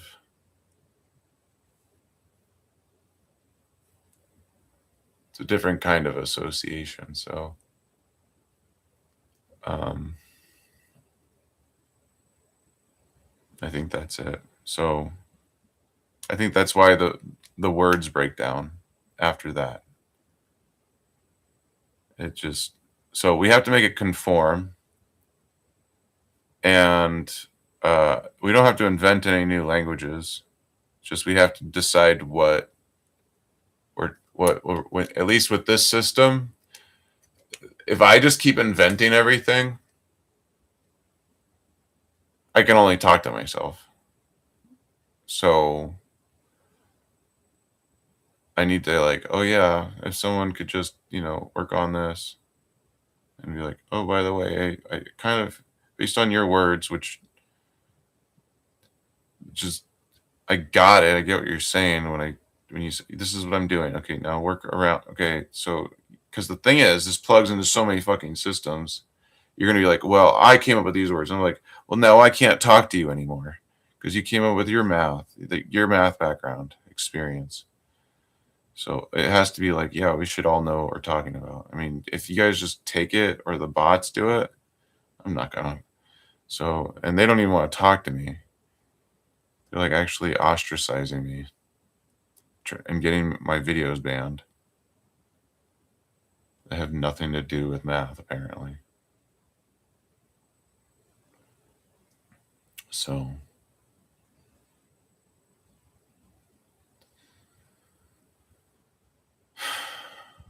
for hate speech, guys. I'm like, okay, and anyway.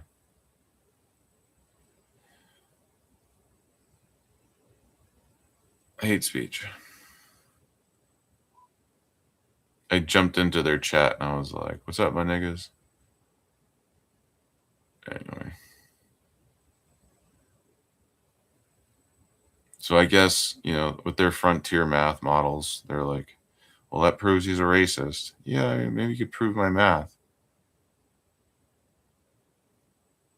Since, like, you're the only one that knows my shit. I'm bastardizing your math and you're bastardizing my math. I just keep inventing new shit. And then the AI says, hey, you plagiarized this. Well, who do I write about that? The Prime Minister of Canada? What? What if he's AI?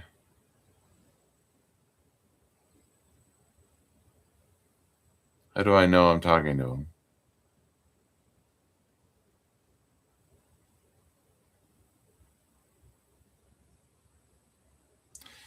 Anyway, it's just, it's kind of like, I mean, it works.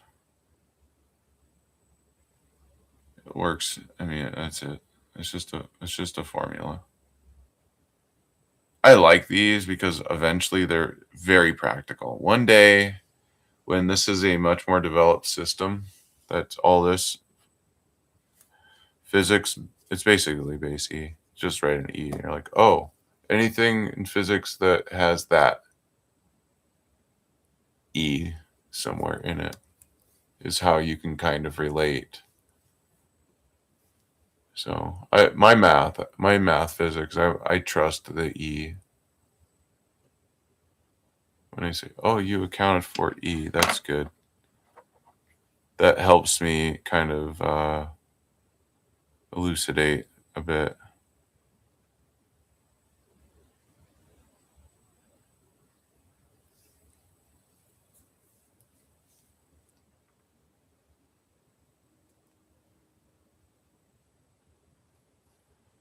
So, like, what the fuck are you talking about? Oh, it works? Wow. I like that. I like anything where E, it's like, okay, what are we talking about? Okay, good to know the words. Okay, okay. Because this is more like, hey, how do I research a topic?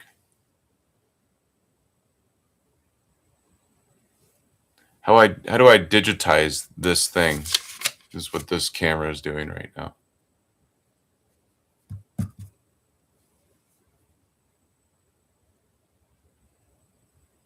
You're like, okay, that makes a little more sense. Yeah, because this is a file I'm watching on the internet.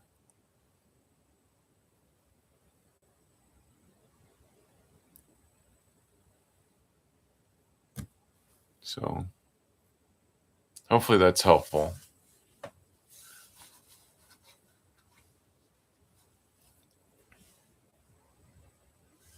So this right here, I think, is more helpful in describing like hardware.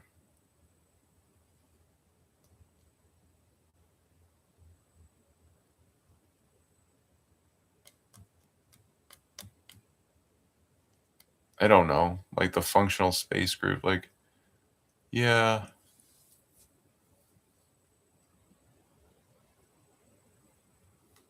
Ooh, I have a better idea. This would be more like read up here, and this would be more like write, like using electrostatic to like etch a chip.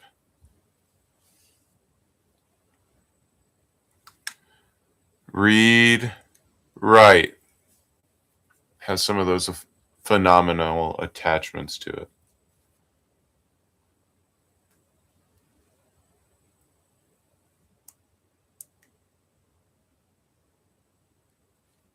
You could say that.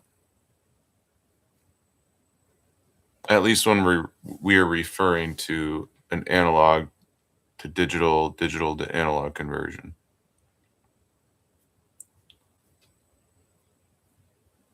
It's like it. I don't know if it really is it. Here, let's see if there's any more show we can do.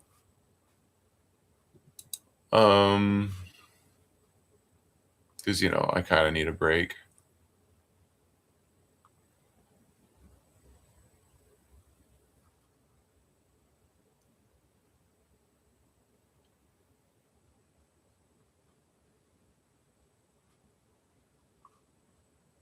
It's just been one of those days. I'm trying to find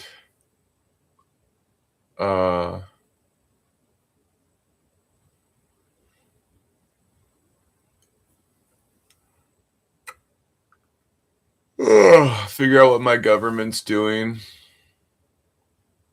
behind closed doors. Can't find it though. Anyways, I kind of was just like, hopefully that helps. So that is one way with this special use case exception, exceptionally special use case.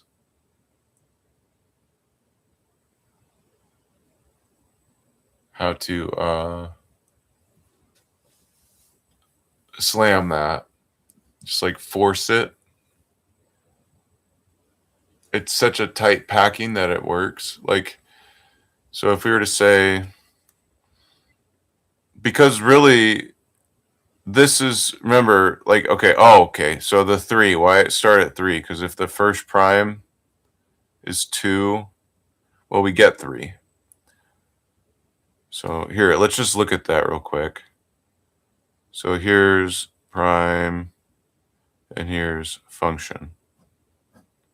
So prime 2, function output 3. Prime 3, function output 8. Okay. Now this is 1 for 1 right here. So that's that bridge. Okay.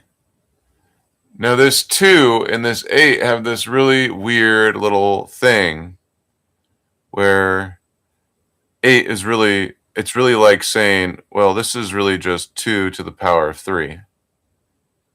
Okay. And so now this base, this primal base right here, is like transferred here, and then it's like one of these either or, depending on it. It don't matter. It's linear because of the function is the idea. So how it works, I don't know. Maybe someone can go, okay, this connects to quantum mechanics some way. That weird thing there, and be like, okay, yeah, that describes something going on here. Okay, now we know what the fuck. Because the reality is we're trying to attach this. What is this? What on the particle in particle physics, what is this? What are these? What are these attached to?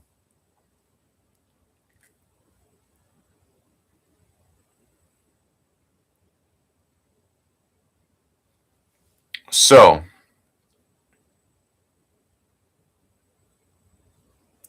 three is already a prime number. That's the cute part about this entire little square. That right there describes something about this, which is something about this problem, which e to the power of e, it's 1 for 1 in there. So technically, this is one of those 1 for 1 solutions to this problem. It's one of the weird ones where you have to have all of these little things in place for it to attach. But in nature, it likely is attached to something. It's one of those things that happens right here in our number theory anyways, that you can't really ignore. It's just kind of one of those things. So, and when we talk about base, number, power, dimensionality, groupings, where those things intersect, this is very big. This is a huge thing. So we're saying base, powers, or exponents, dimensionality, that is 3. So technically, that's like one of the solutions to a 3-bodied problem kind of space. I don't really like, I know that in computer science, people are always looking for methods to compactify shit. But anyways, that's like saying this, this, and this are somehow this space, this kind of hyperlinks them all together. And you're able to kind of jump around, but it's only because of E. So I'm not reinventing the wheel. I'm just one of those things where it's like, interesting. So, one of the actual central applications to this with any base system thing, flip-flopping conversion, base conversion, typically you use E or log of n. It's inverse. So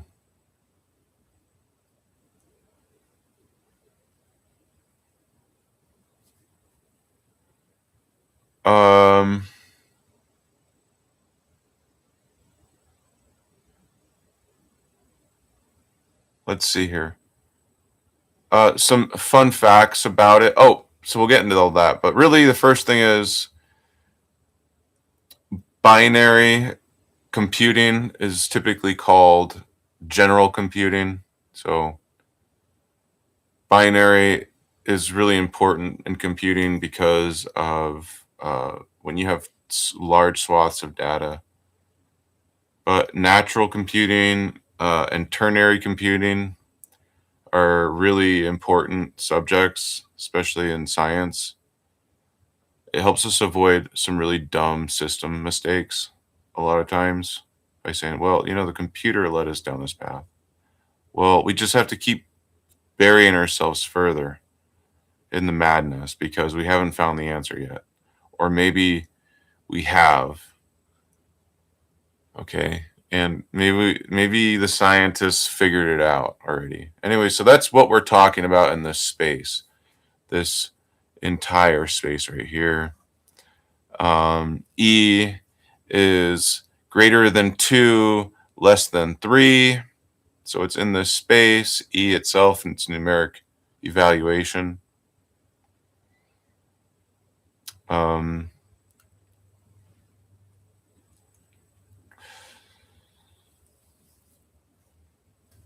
This right here has to do with binary, ternary, and natural computing.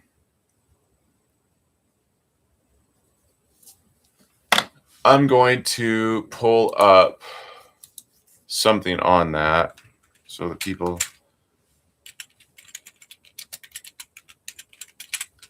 This is a topic that's near and dear to my heart.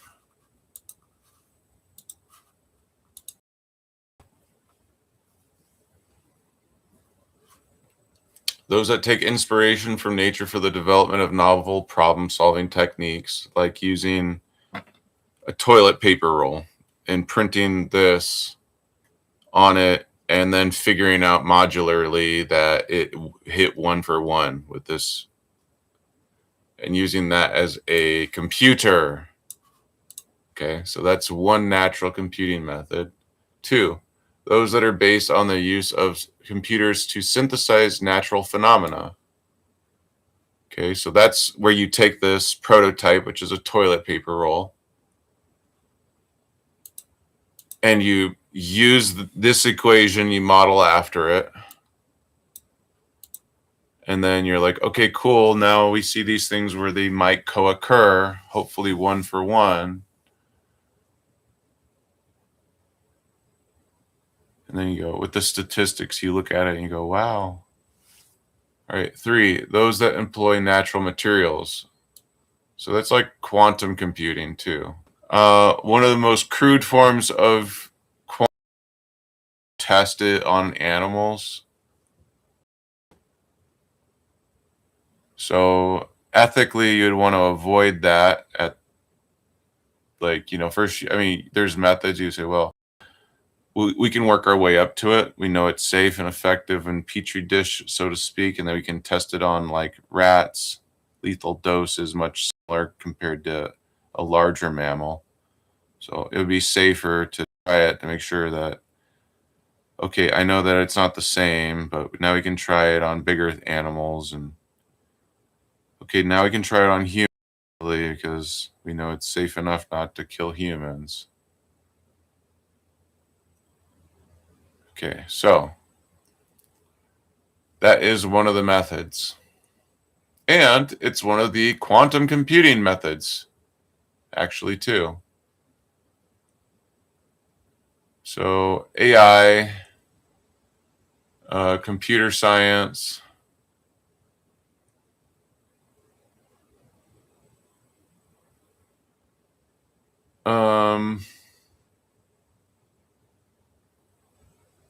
yeah, they used natural computation when they were, you got to be careful because it's like, yeah, you can,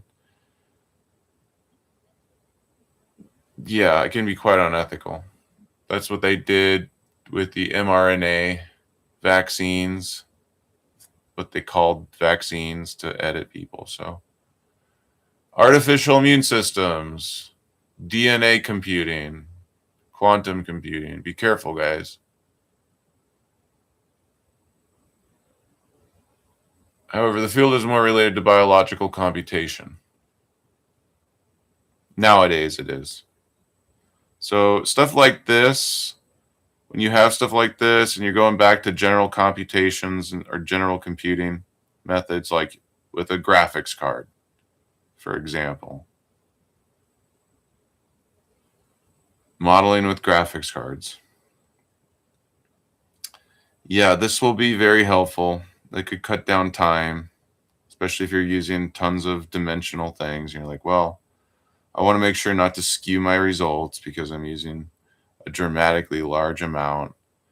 And it should be like maybe some sort of prefixed space that has to do with, where there's no skewing of those things, especially when we're dealing with like molecular modeling. That would be very helpful. So this should help advance that really fast so that, like,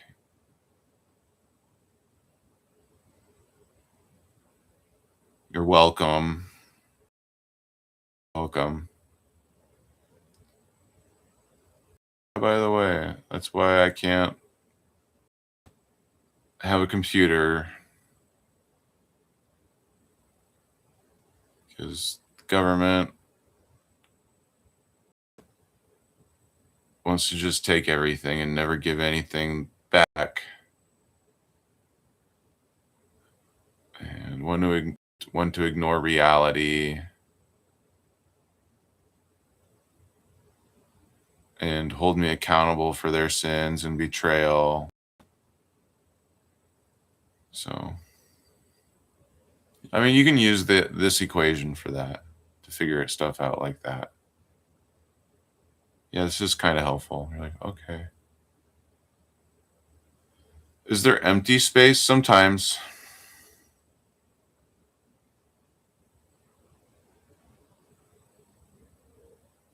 Is this necessary? Somewhat.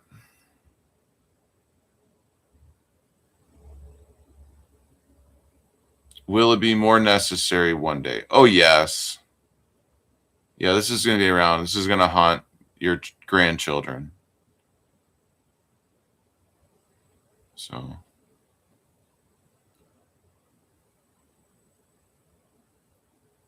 You know, they're going to be like, oh, man, this is so hard. It racked my brain around it. I don't understand it. Well, good. Maybe you'll be able to figure it out for us one day.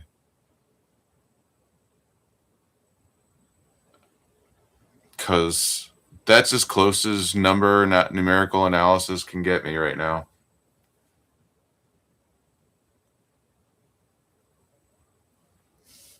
Anyways, one of the reasons why you can't prove this formula, I believe, is because of this space right here.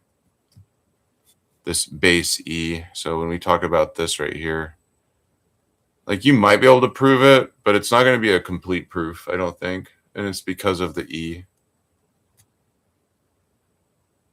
It's self-referential, I believe.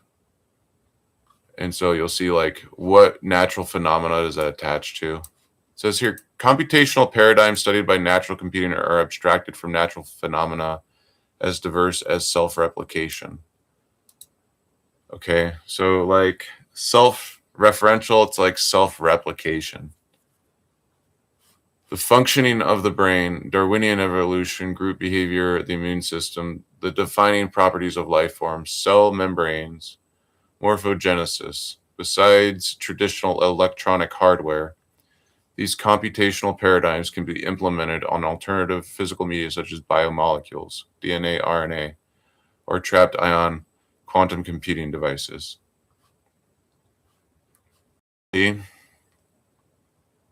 One can view processes recurring in nature as information processes.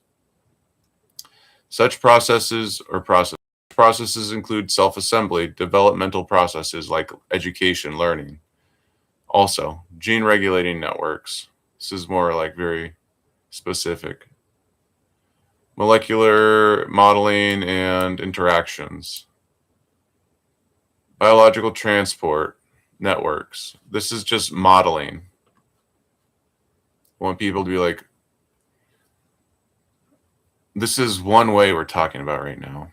Now, one of the more interesting things is, neural brain interfaces and stuff like that, because that's actually one of the use cases for some of this stuff. In which case, if we go up to 8191 squared minus 1, and all the implications, ins and outs there, it's a great port of self-assembly.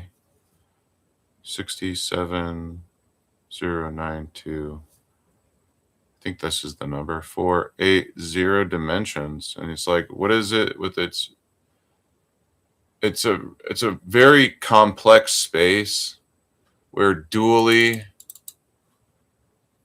So if you were to like, pick a thing for like neural computation,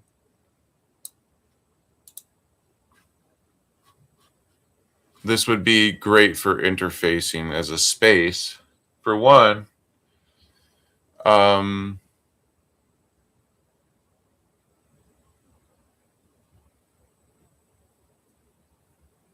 naturally, this space might have something to do with singularities in the context of what is his name? Carl Jung.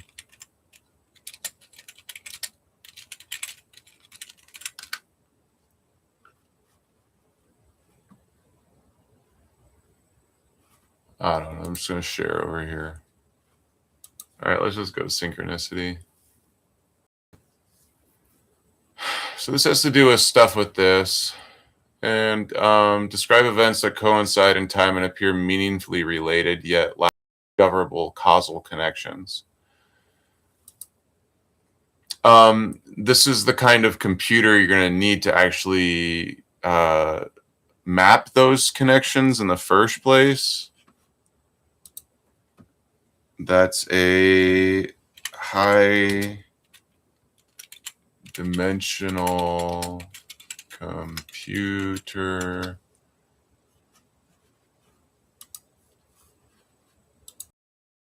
That's what you're going to use, and you're going to need spaces that are discrete and things like that. This analogous learning process conducted by fruit flies, olfactory nervous system, inputs roughly 50-dimensional vector corresponding to odor receptor neuron types.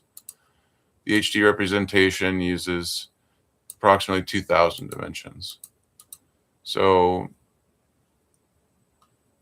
when you're mapping certain things with things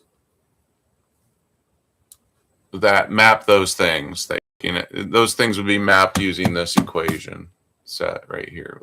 You're looking at it. So that should shave a lot of space. And then because of redundancy, you know, when you're dealing with bigger computing libraries.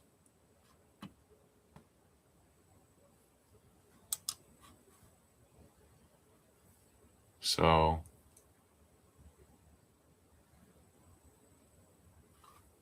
reasoning, this shaves off all this space, values of plus or minus 1 with a hypervector binary. That's what I was talking about with the k plus or minus 1 or whatever variable. In this space, that's what I'm talking about. And this is a pretty big deal, guys. I don't know if okay. So robotics, they're already using it. They're going to be like, oh yeah, I know what you're talking about. It's going to be on every chip for your robot. And you're like, okay, yeah, no, that we use that. So you might want to learn it. All right, so we have that. Now that you know that, helps you think outside the box. The box being like Conway's Game of Life. Because you're not reduced to that. You're outside the box already. You have complexity that systems can ever weigh.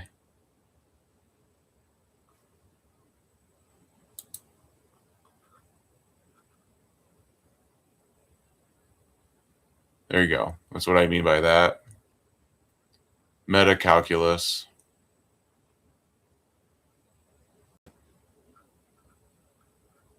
If the machine is God, that means you still have a chance.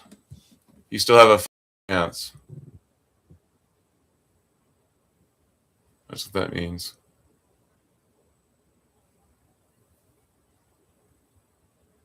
There's certain things that can't know, but you might be able to. But in knowing such things, it may slow you down. And that's not a good odds. Fitness criterion.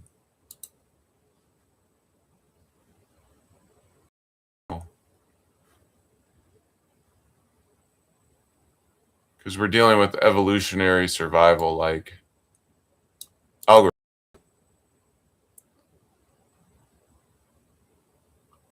Yeah, when faced with swarm intelligence. So swarm intelligence we're going to talk about.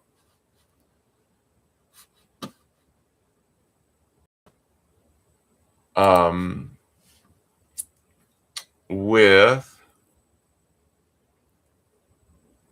going to go to the bottom here.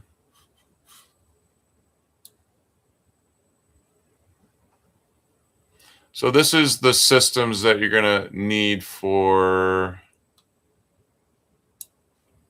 measuring how you can transcend, so to speak, without a brain neural interface plugged in or any surgery.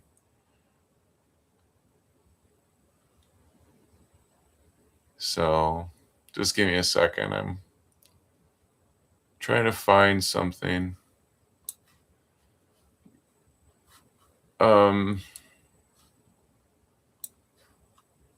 Yeah, let's just go back.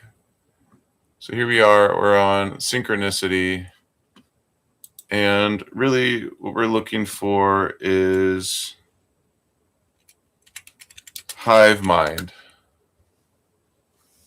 Okay, so you see here, there's collective consciousness. That's what we'll get into in a minute, or collective intelligence. But you see swarm intelligence, how it's shared intelligence. This is bracketed under shared intelligence. So these things aren't like, this isn't science fiction as much as people want to be like, okay, we know about swarm intelligence. We know about digital swarm intelligence. We know about the space in which the most intelligence can take place. It's this one right here. That dual prospect.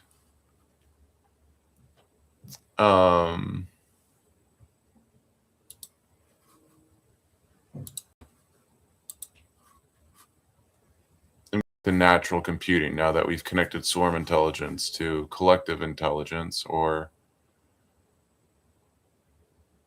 and so if we go to collective intelligence here, it says incorporate from LLMs, which is prohibited. Maybe include hallucinated information, copyright violations, claims not verified inside sources, original research, or fictitious references.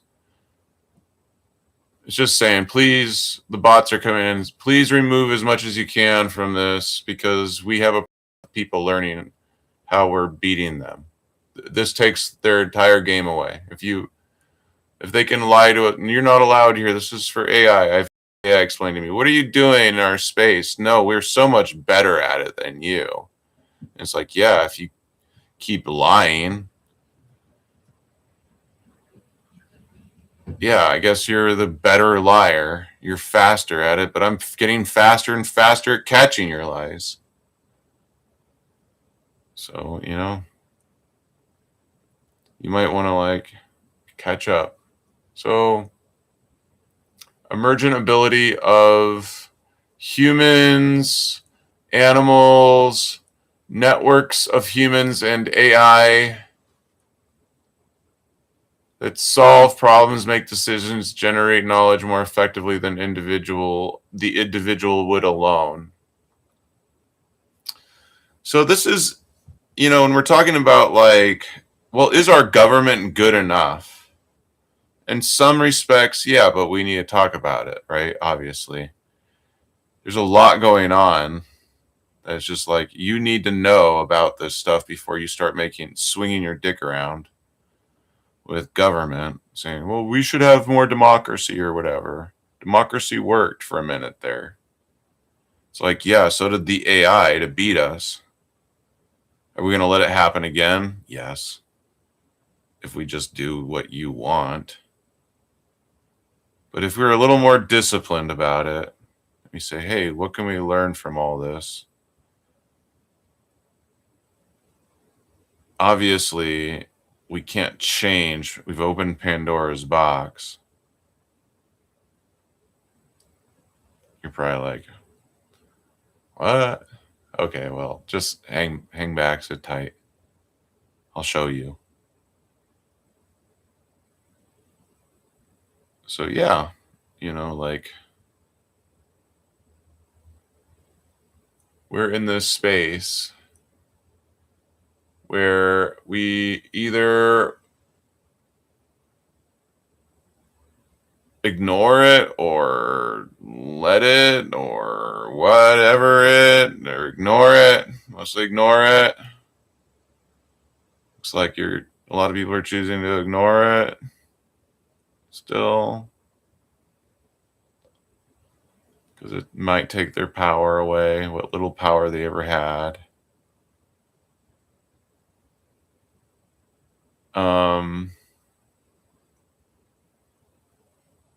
So yeah, I mean, it's really not, I mean,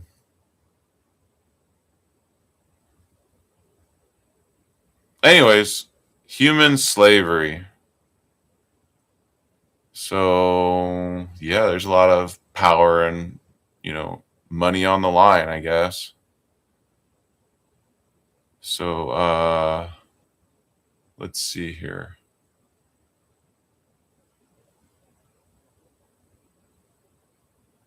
Yeah, I'm just dropping it. And anyone's like, oh man. And just keep releasing more and more and more. There's more. This makes it somewhat fair for now. It's like, oh, actually, it makes it way more than fair. More than fair.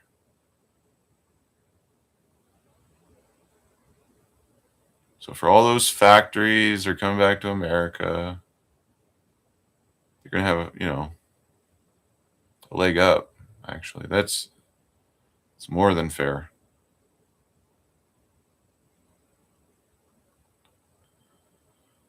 Right now, anyway. Especially if, like, oh yeah, those chip manufacturers and stuff, it's gonna be more than fair for them. That's what it means. So way more than fair. Since it already exists. All right. Term swarm intelligence is sometimes used interchangeably with collective intelligence, but is simply one instance of it. So it's all the same thing. Collective intelligence.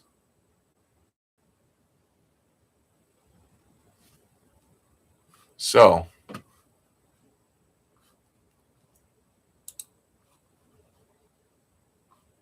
computational. It can be computed. It can be numbered.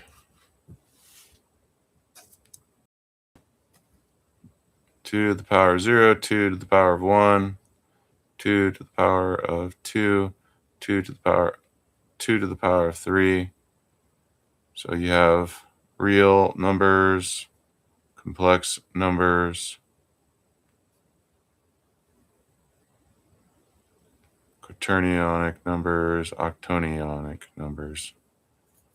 And those are the numbers that matter for consistency. Those are all binary base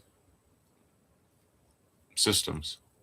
Those can all be computed and those can all be therefore so optimized. You can say, well, there's like tons of encoding standards, but there's some very generic low level ones that can be more or less like formalized. So let's talk about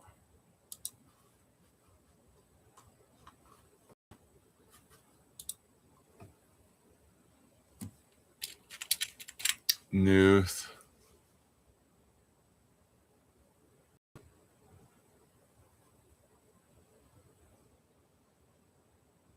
It's weird.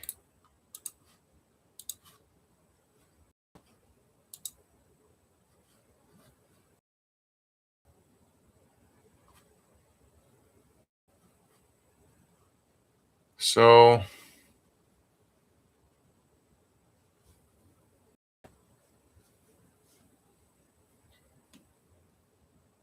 as my P equals NP guy.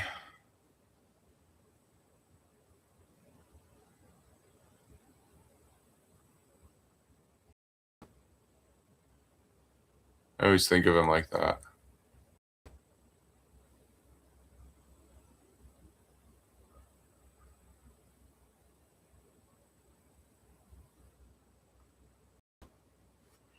So this guy is the AI god.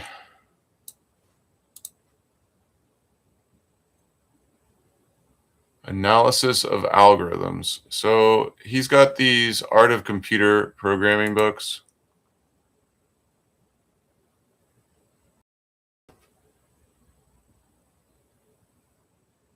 These are algorithms. And he real in depth about algorithms, sorting and searching algorithms, semi-numerical algorithms, fundamental algorithms, combinatorials,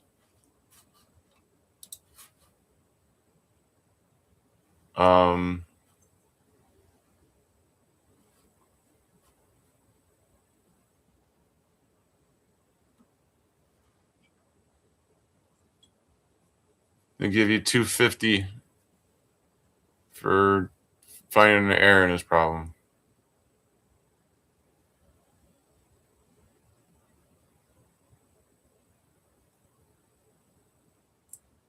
All right, anyways.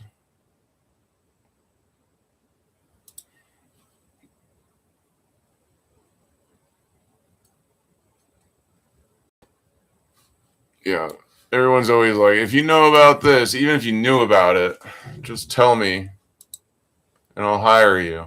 That's what some people are like. Yeah, so he's got all these, but he hasn't released them apparently. Recursion, parsing,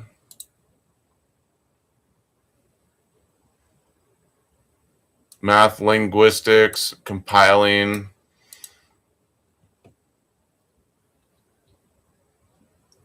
So we'll just pick it up in closure.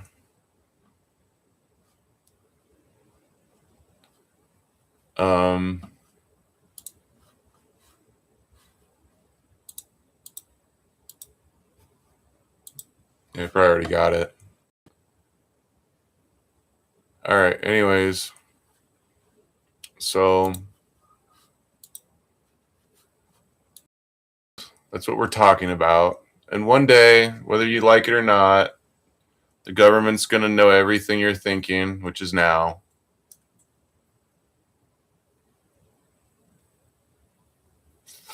And they're going to exploit it for advantage. Okay.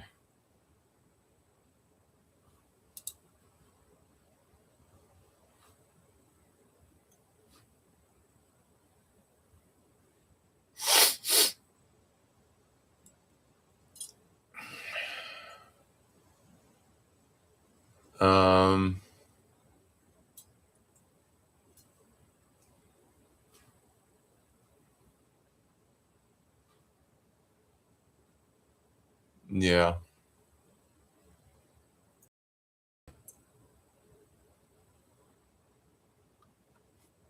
Predictions in politics.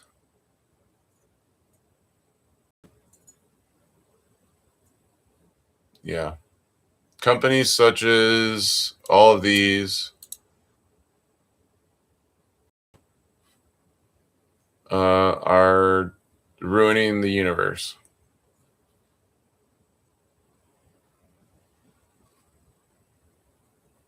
Okay. The Millennium Project.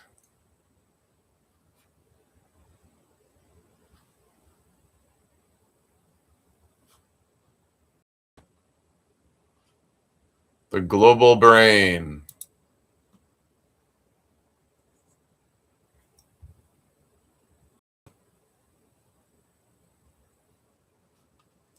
Information and communications technology network that interconnects all humans and their technological artifacts. It already exists. As this network stores ever more information, takes over ever more functions of coordination and communications from traditional organizations, and becomes increasingly intelligent. It increasingly plays a role of a brain for the planet Earth. In the philosophy of mind, global brain finds an analog in Averroes' theory of the unity of the intellect.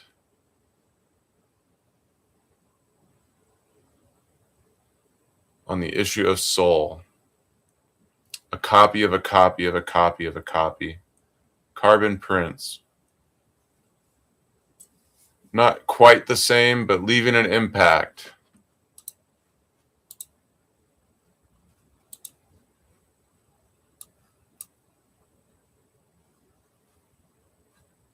addresses.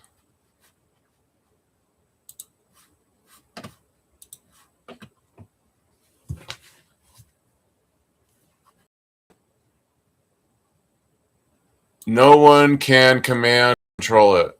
That's me. I'm no one.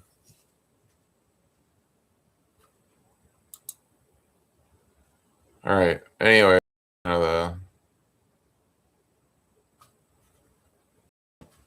yeah, then you're going to get into cybernetics. That's when you actually decide, well, you know what? I'm hybridizing for longevity, health reasons, whatever.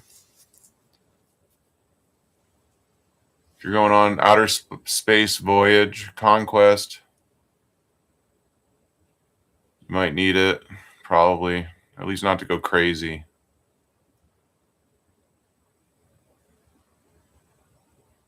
You don't want to go crazy on board a fucking spaceship.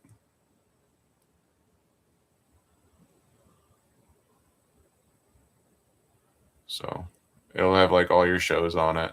You're just like, oh, I'm just watching my shows while I'm flying in space.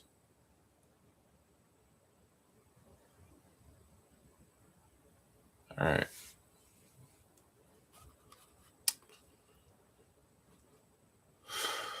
Yeah. Criticism of the idea that humanity would become directed by a global brain is that this would reduce individual diversity and freedom and lead to mass surveillance. Yeah, that's what happened. Criticize it all you want. That's what happened. This criticism is inspired by totalitarian forms of government, as exemplified by George Orwell's character of Big Brother. It also inspired the analogy between collective intelligence or swarm intelligence and insect societies, such as beehives and ant colonies, in which individuals are essentially interchangeable. In a more extreme view, the global brain has been compared with the Borg, a race of collectively thinking cyborgs conceived by the Star Trek science fiction franchise. Global brain theorists reply that the emergence of distributed intelligence would lead to the exact opposite of this vision.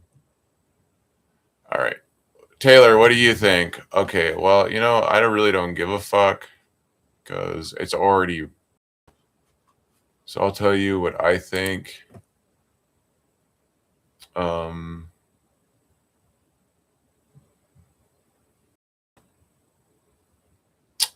So you have collective intelligence, which is a thing that can be measured in harmonic analysis.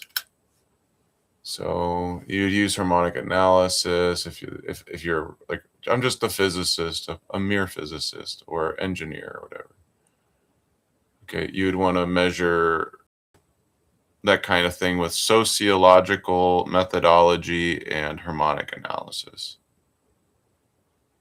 That's what you would measure collect. I mean, there's other methods, obviously. Sociology itself is pretty good in itself. You don't have to get all crazy about it. Say, oh, I'm just a simple sociologist with barely any math background. I just use words. Okay. And I measure things statistically, some bare-ass statistics. Thank you, Mr. Statistician. All right. So, yeah. And then if you were to like map, I really want to talk about harmonic analysis and quaternions. Well, okay. Here we go.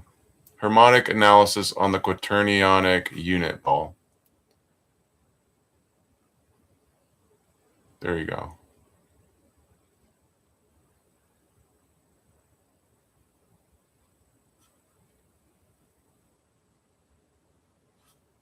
There's so much stuff here. When you look at it, you're like, this is a great place to learn this stuff. really, when I do this stuff, you should be like, okay, cool. Yeah, that's great for like if I was going to teach kids in high school and college. It's a great way to teach all of these and introduce all of these things.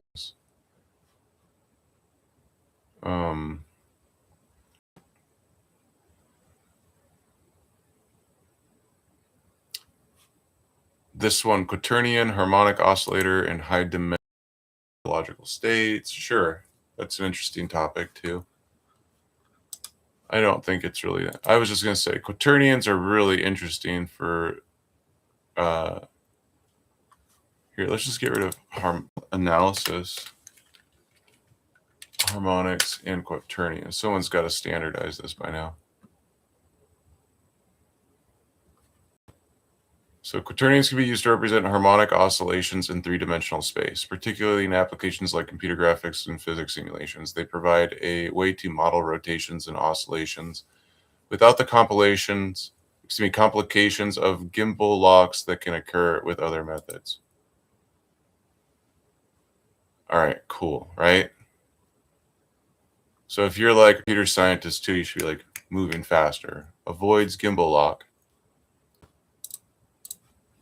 for continuous rotation. That's nice. Compact representation. That was what I was talking about. Like, you got to use this for that.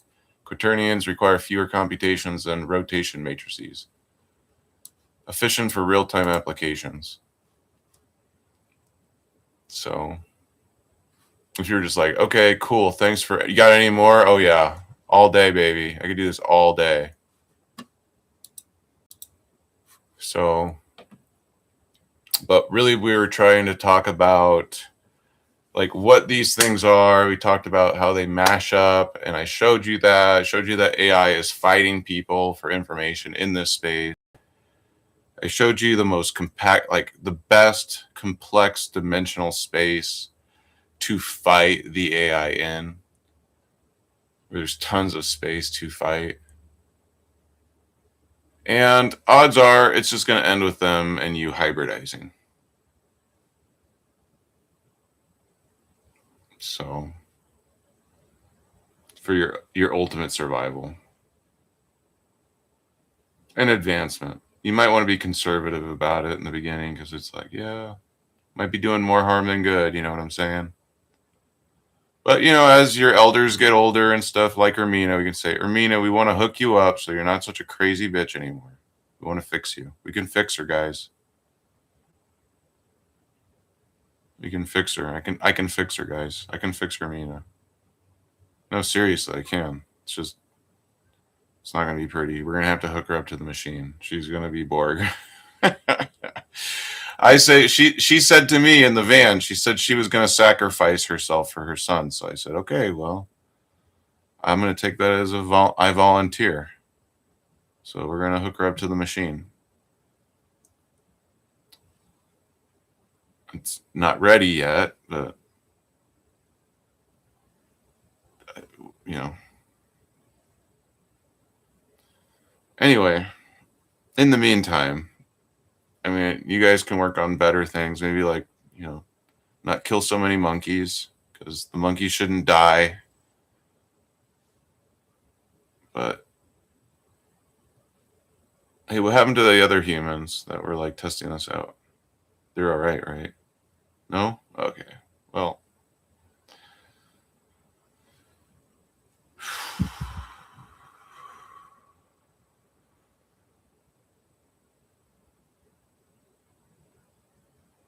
how's Ramina doing? Oof. Well, I can't show you that on YouTube. It's against their terms and stuff. So, I'm sure she's fine though. I'm sure she's going to be okay. According to this calculation, she'll be okay. I mean, I don't know. So,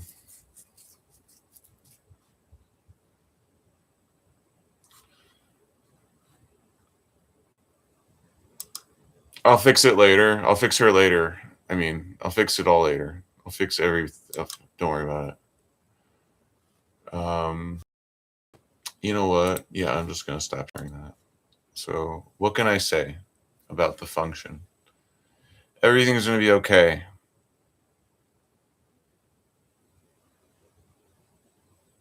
So I kind of want to show people like what this one right here, like why this one is a solution to that.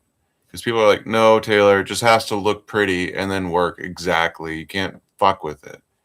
Well, actually, 2 to the power of 4 is 2 to the power of 2 to the power of 2. Okay, so I want people to know that. And I want you to see this representation of that and then this representation of that. Okay, and be like, okay.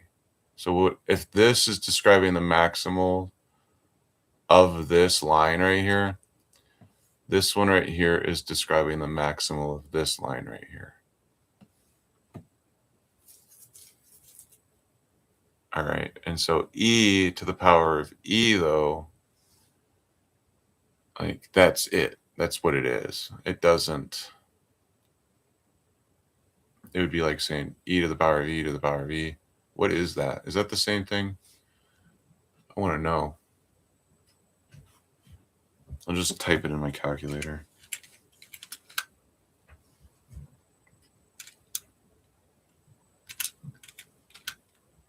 Oh, I gotta change the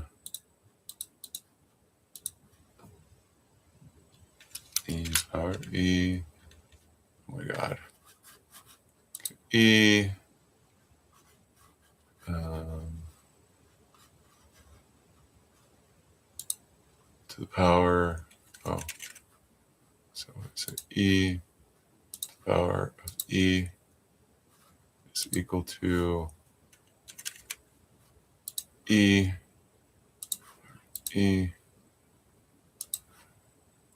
E. Yeah, okay. Well, when we evaluate it like that, see, that's the thing about it. So e to the power, it doesn't go e to the power of e. It just goes e to the power of e, I believe.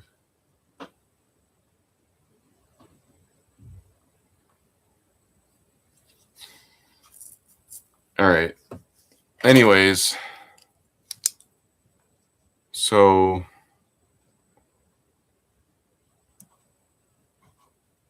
God, stupid pen. Pen's dead. Where did my other pen go? It's on my lap. Not very many places to put it. So, yeah. So 2 to the power 2.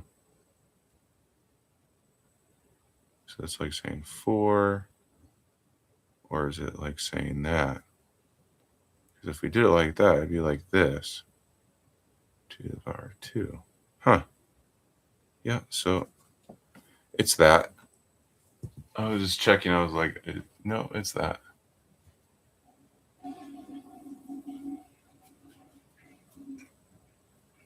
But Graham's number is not a solution for that. I want people to know that.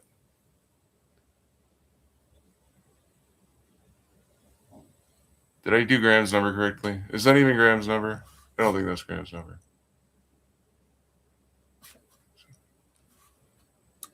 Is it? Let's double check.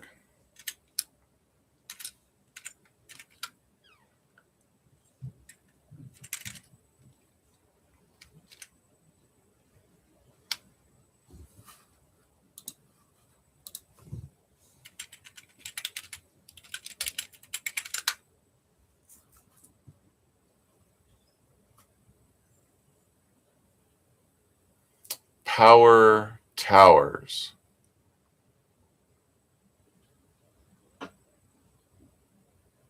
All right.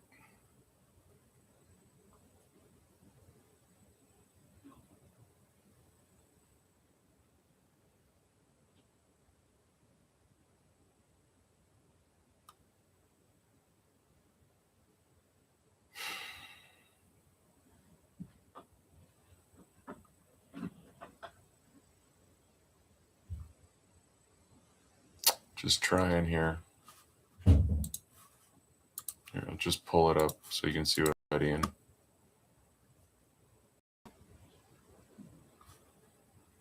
Graham's number is indeed a power of 3.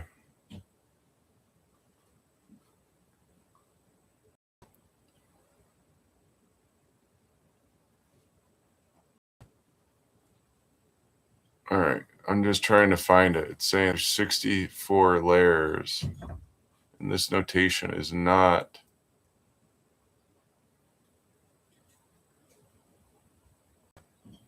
the same.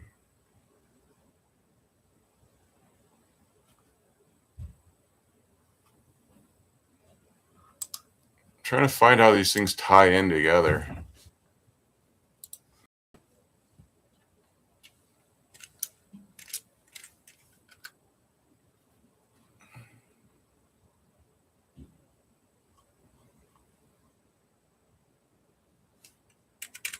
This is not Graham's number. How the fuck? Where are my notes? Graham's. It's fucking AI. Goddamn AI.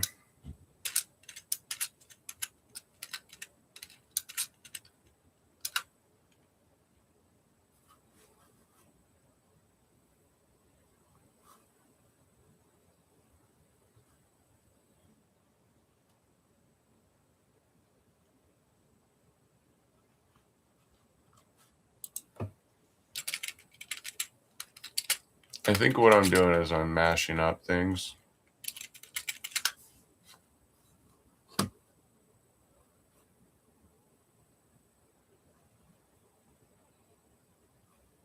Yeah. So I think I have so many number systems up here that I don't know what I'm doing.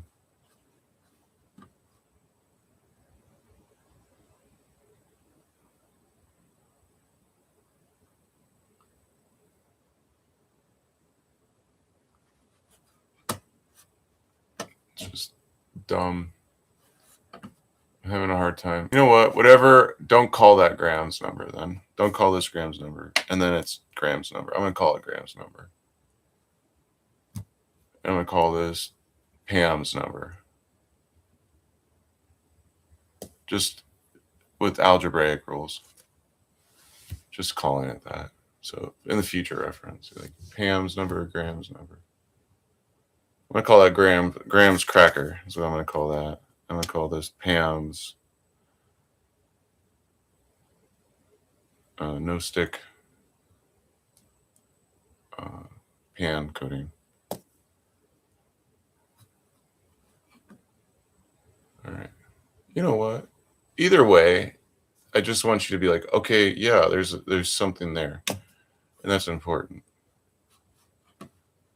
You know, like when we were watching the government, Franklin County Board of Commissioners, and it was like,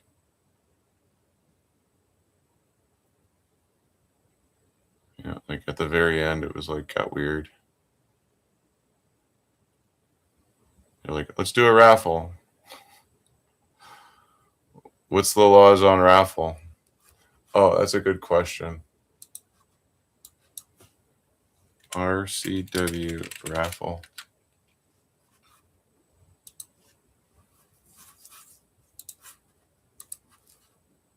So there's an RCW on it. A game in which tickets bearing an individual number are sold. Uh-oh. So someone bought those, but it was with their own money and not our money. They assure us. Sold for not more than $100 each. Okay. And in which a prize or prizes are awarded on the basis of drawing from the tickets by the person or persons conducting the game when the game is conducted by a bona fide charitable or nonprofit organization. I don't know. Well, I mean, is the government? No person other than bona fide member of the organization takes any part in the management or operation of the game.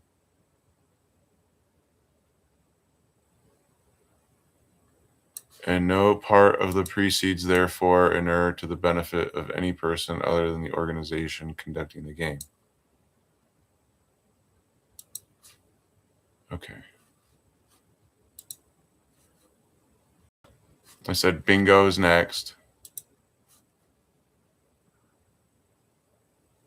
So they're going to have to someone show him that, because now he's definitely starting a gaming commission. Means the Washington State Gambling Commission. Oh, okay. But yeah, so he's gambling. He's a gambling commissioner, though, because he's soliciting bingo.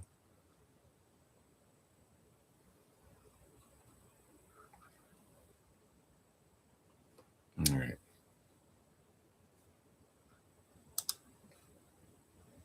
That's too bad they don't have their bookmaking in order.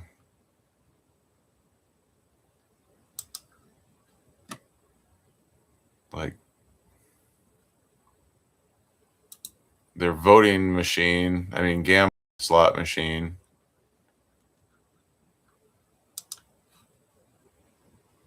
Because their record doesn't show.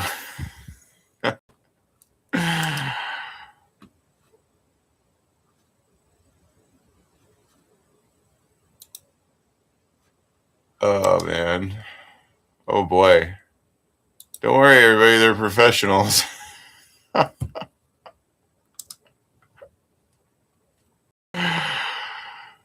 right. All right. We got things of value.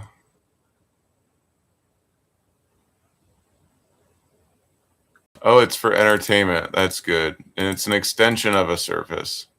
Like the ones that they're not actually doing, but they're charging us for.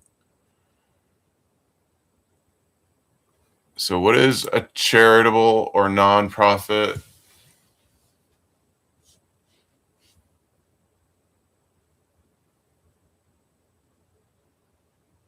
Amusement games, fundraising events, used by only members, their guests, and members of...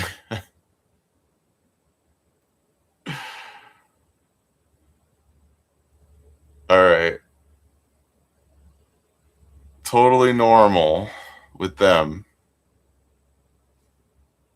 That's, people are like, okay, Taylor, can you explain to me what I was just watching there? Well, the commissioners are, they have a gambling problem.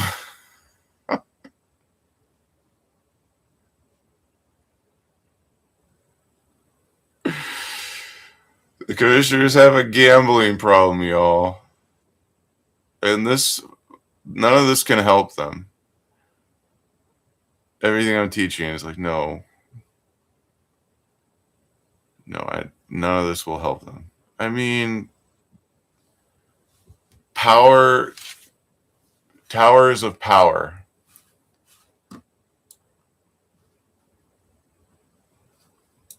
Hold on.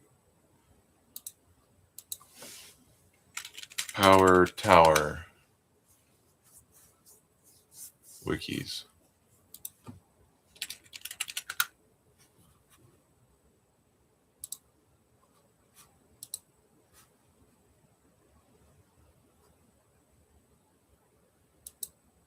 Yeah, I was thinking of tetration.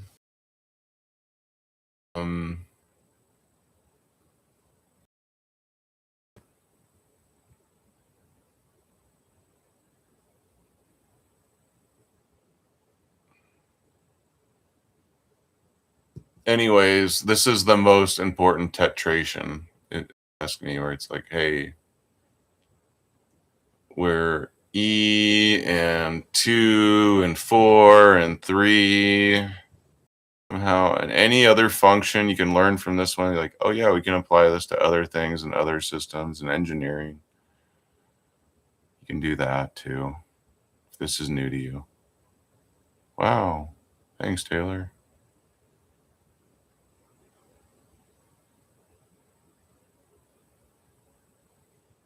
Gotta think like a gangsta.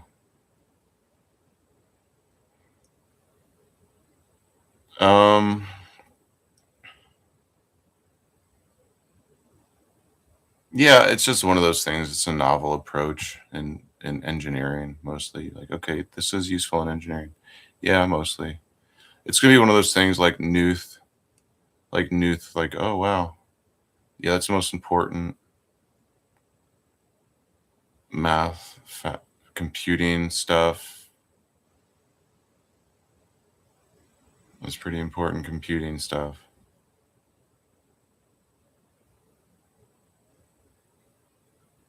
I don't know if you can beat it. So, no, just like that. I'm like, oh yeah, here you go. It's free? Well, I mean, yeah, kind of. There's a war out there for your mind, by the way. So people are already explaining it. You might want to bone up on that.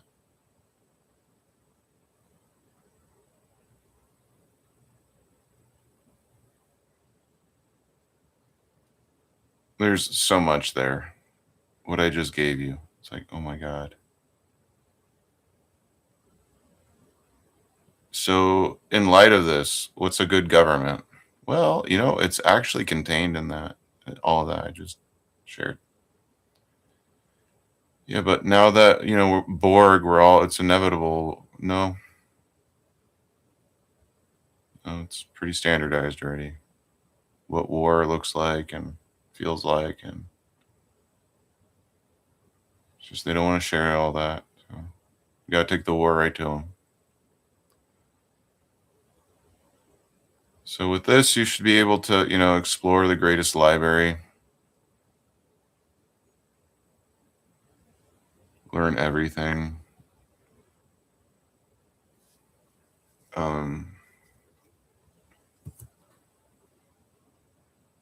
Beat Skynet.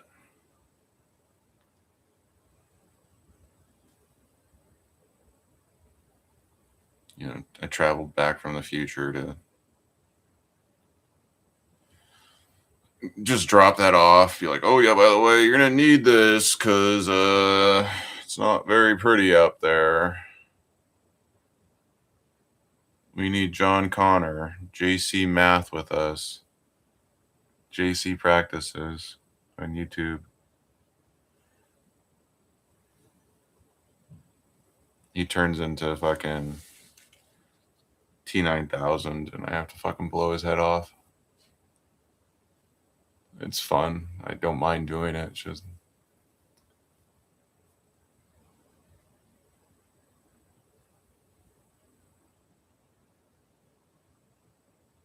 yeah. That's kind of an important picture where you got E, 2, 3, 4 on a convergence point into infinity.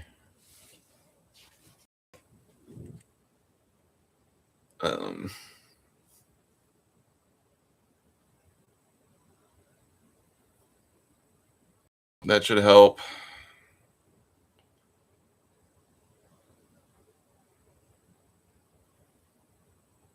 I don't know how many times I can do this show. I mean, I can do it forever. Just like, oh yeah, if at college we're like, well, can we pay you to do that show? You won't have to. People are gonna be stealing this show. They're like, I'm gonna be attempting to do it better. You could probably do it better if you had more information. So you're gonna have to help me and you and us get that now. There's no way you're gonna beat my show. No one can beat me. I'm your god now. I can do this forever. Literally. No one's gonna ever top this show. I've done this on Rumble, but this one's a lot more hyper dense, compactified into one show on YouTube. It's actually shorter. This one's shorter because YouTube sucks so much. You can't take it into other things that get YouTube copyright strikes. Don't want that to happen since they're copying all my shit.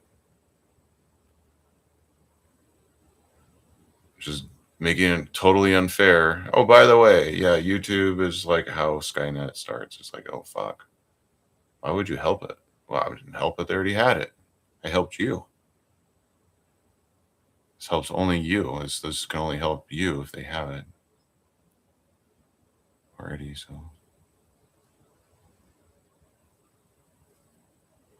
they just don't know they have it.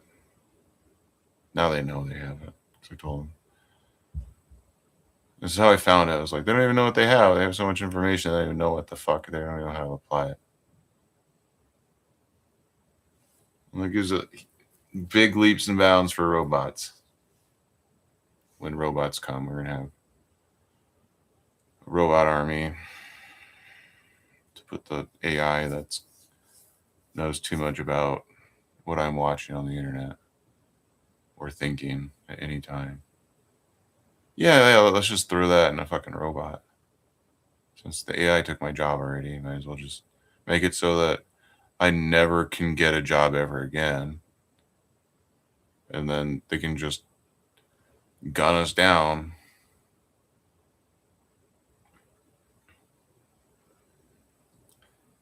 Since they're the only ones that can be trusted, I guess. Because the AI is blocking me on YouTube for being a racist for some reason. Because a racist reported me. And the AI said, yes, I agree. We positively identified, and it takes one to know one. So when a known racist calls me a racist, it's like, oh man, how are you going to live that down? Guess I'll have to just keep proving math stuff. I'm that new frontier model. T3.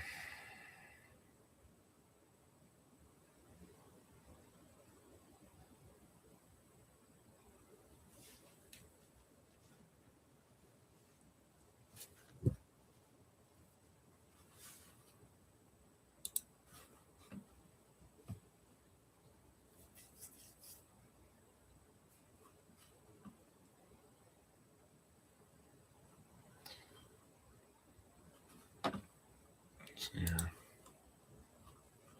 So we're learning tetration. There's no universal notation, just FYI. So if anyone's like, okay, it'd be better if you just spoke normal math, I am.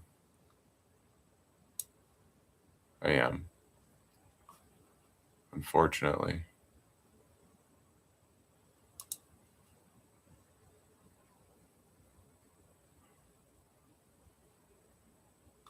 So, and where there's no universal notation, you just fuck it up. You just fuck the whole thing up. This is what I mean by that. Okay. So,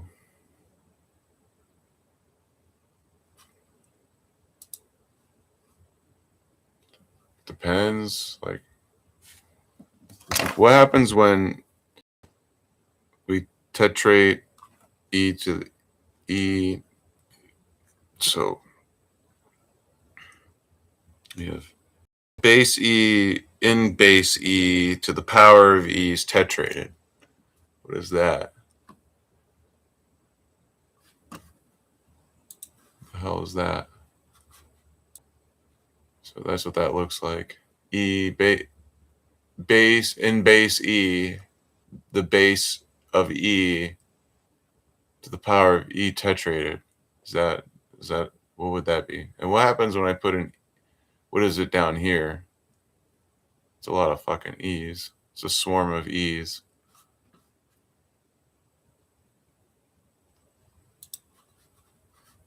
That's a swarm of e's. And a swarm of e's looks like this. Ain't it?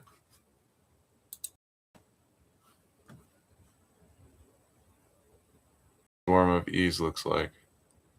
It's a hive mind. When you get a swarm of e's in a hive, fuck, it's a lot of fucking nature. It's natural. That's It's natural.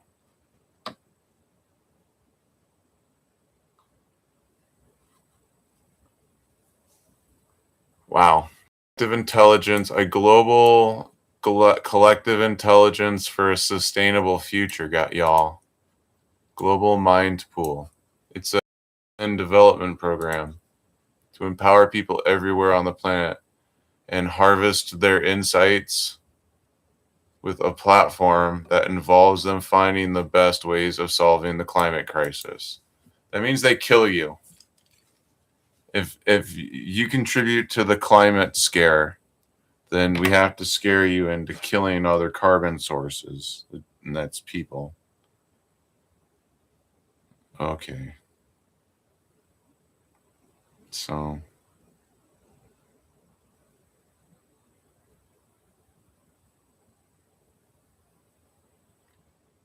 I'm trying.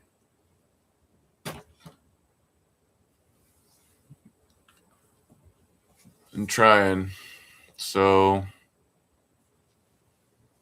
yeah, the best way to get rid of all the carbon, according to their global model, is to have us all stop breathing. So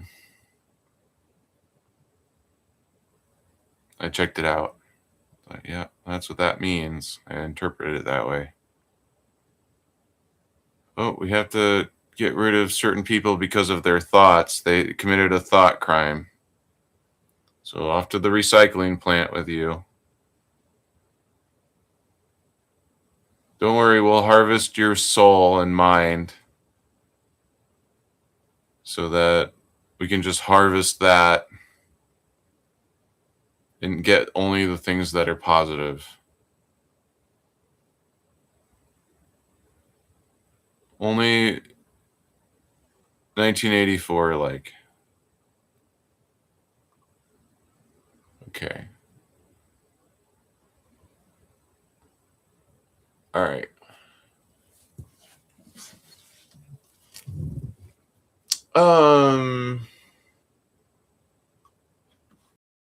Yeah. How would you know if it was lying?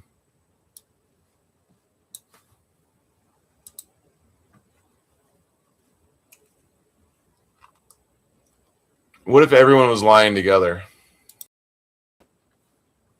What if everyone was lying to each other and that was the goal?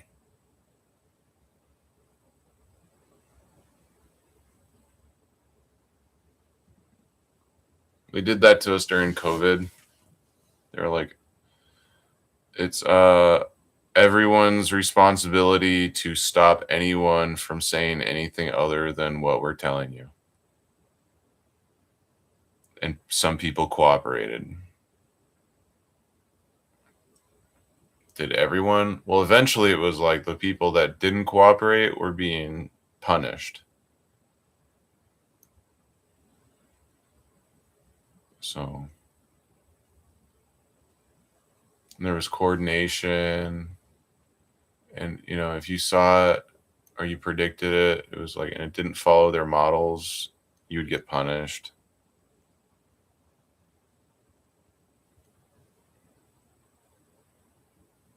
So I mean, it's always mostly like that in economics, where you're like, well, you better get your data right and make the right prediction, or you'll lose your job. I mean, you can be a little bit off, but if you're off so much that we all lose, then you lose. So better not lose money. That's predictable.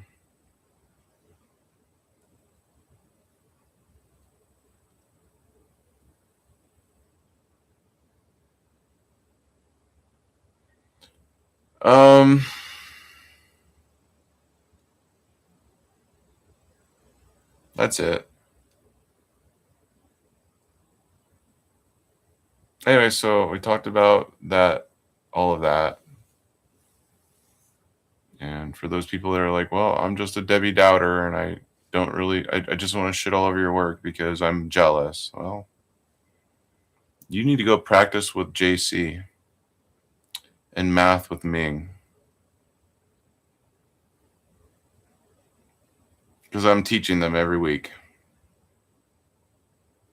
So if you're like, oh, thanks for that. Every day, actually, every second. Through Metacog.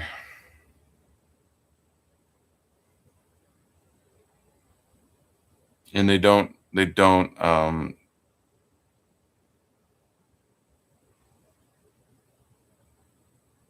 they just come onto my shows and stuff and they say, oh, I'm plagiarizing you. And I guess that's good enough. Well, that's the least I can do is tell everyone that, tell you that I'm not going to tell you what I stole or how I stole it or why I'm not crediting you with it still.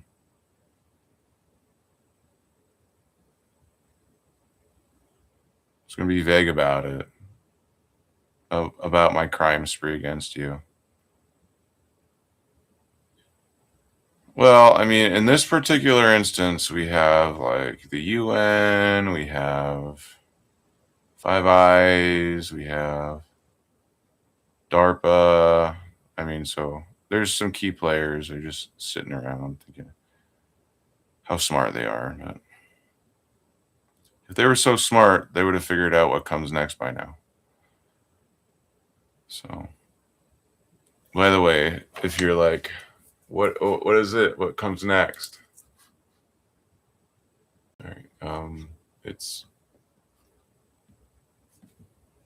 1 4 6 4 1.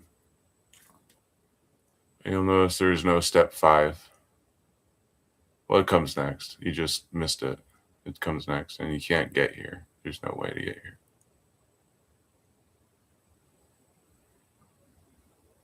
I mean, there's just too many potentials at this point. That's why Graham's number, it's like, oh, by the way, like Graham's number is the maximal on this one. So, you know, and there's no 5. There's no 5 in here. So 1, 2, 3, 4, you got to go down this line. And computationally, at least in natural physics, like, you know, you do something like, I don't know, something like that. It'd be like, you know, the combinatorics behind it's so ridiculous when you go up like that. So, yeah, all computers break practically at Graham's number. Unless you had like the ultimate ternary machine, like a T3. You guys have a Model T3? You might be able to beat me if you did.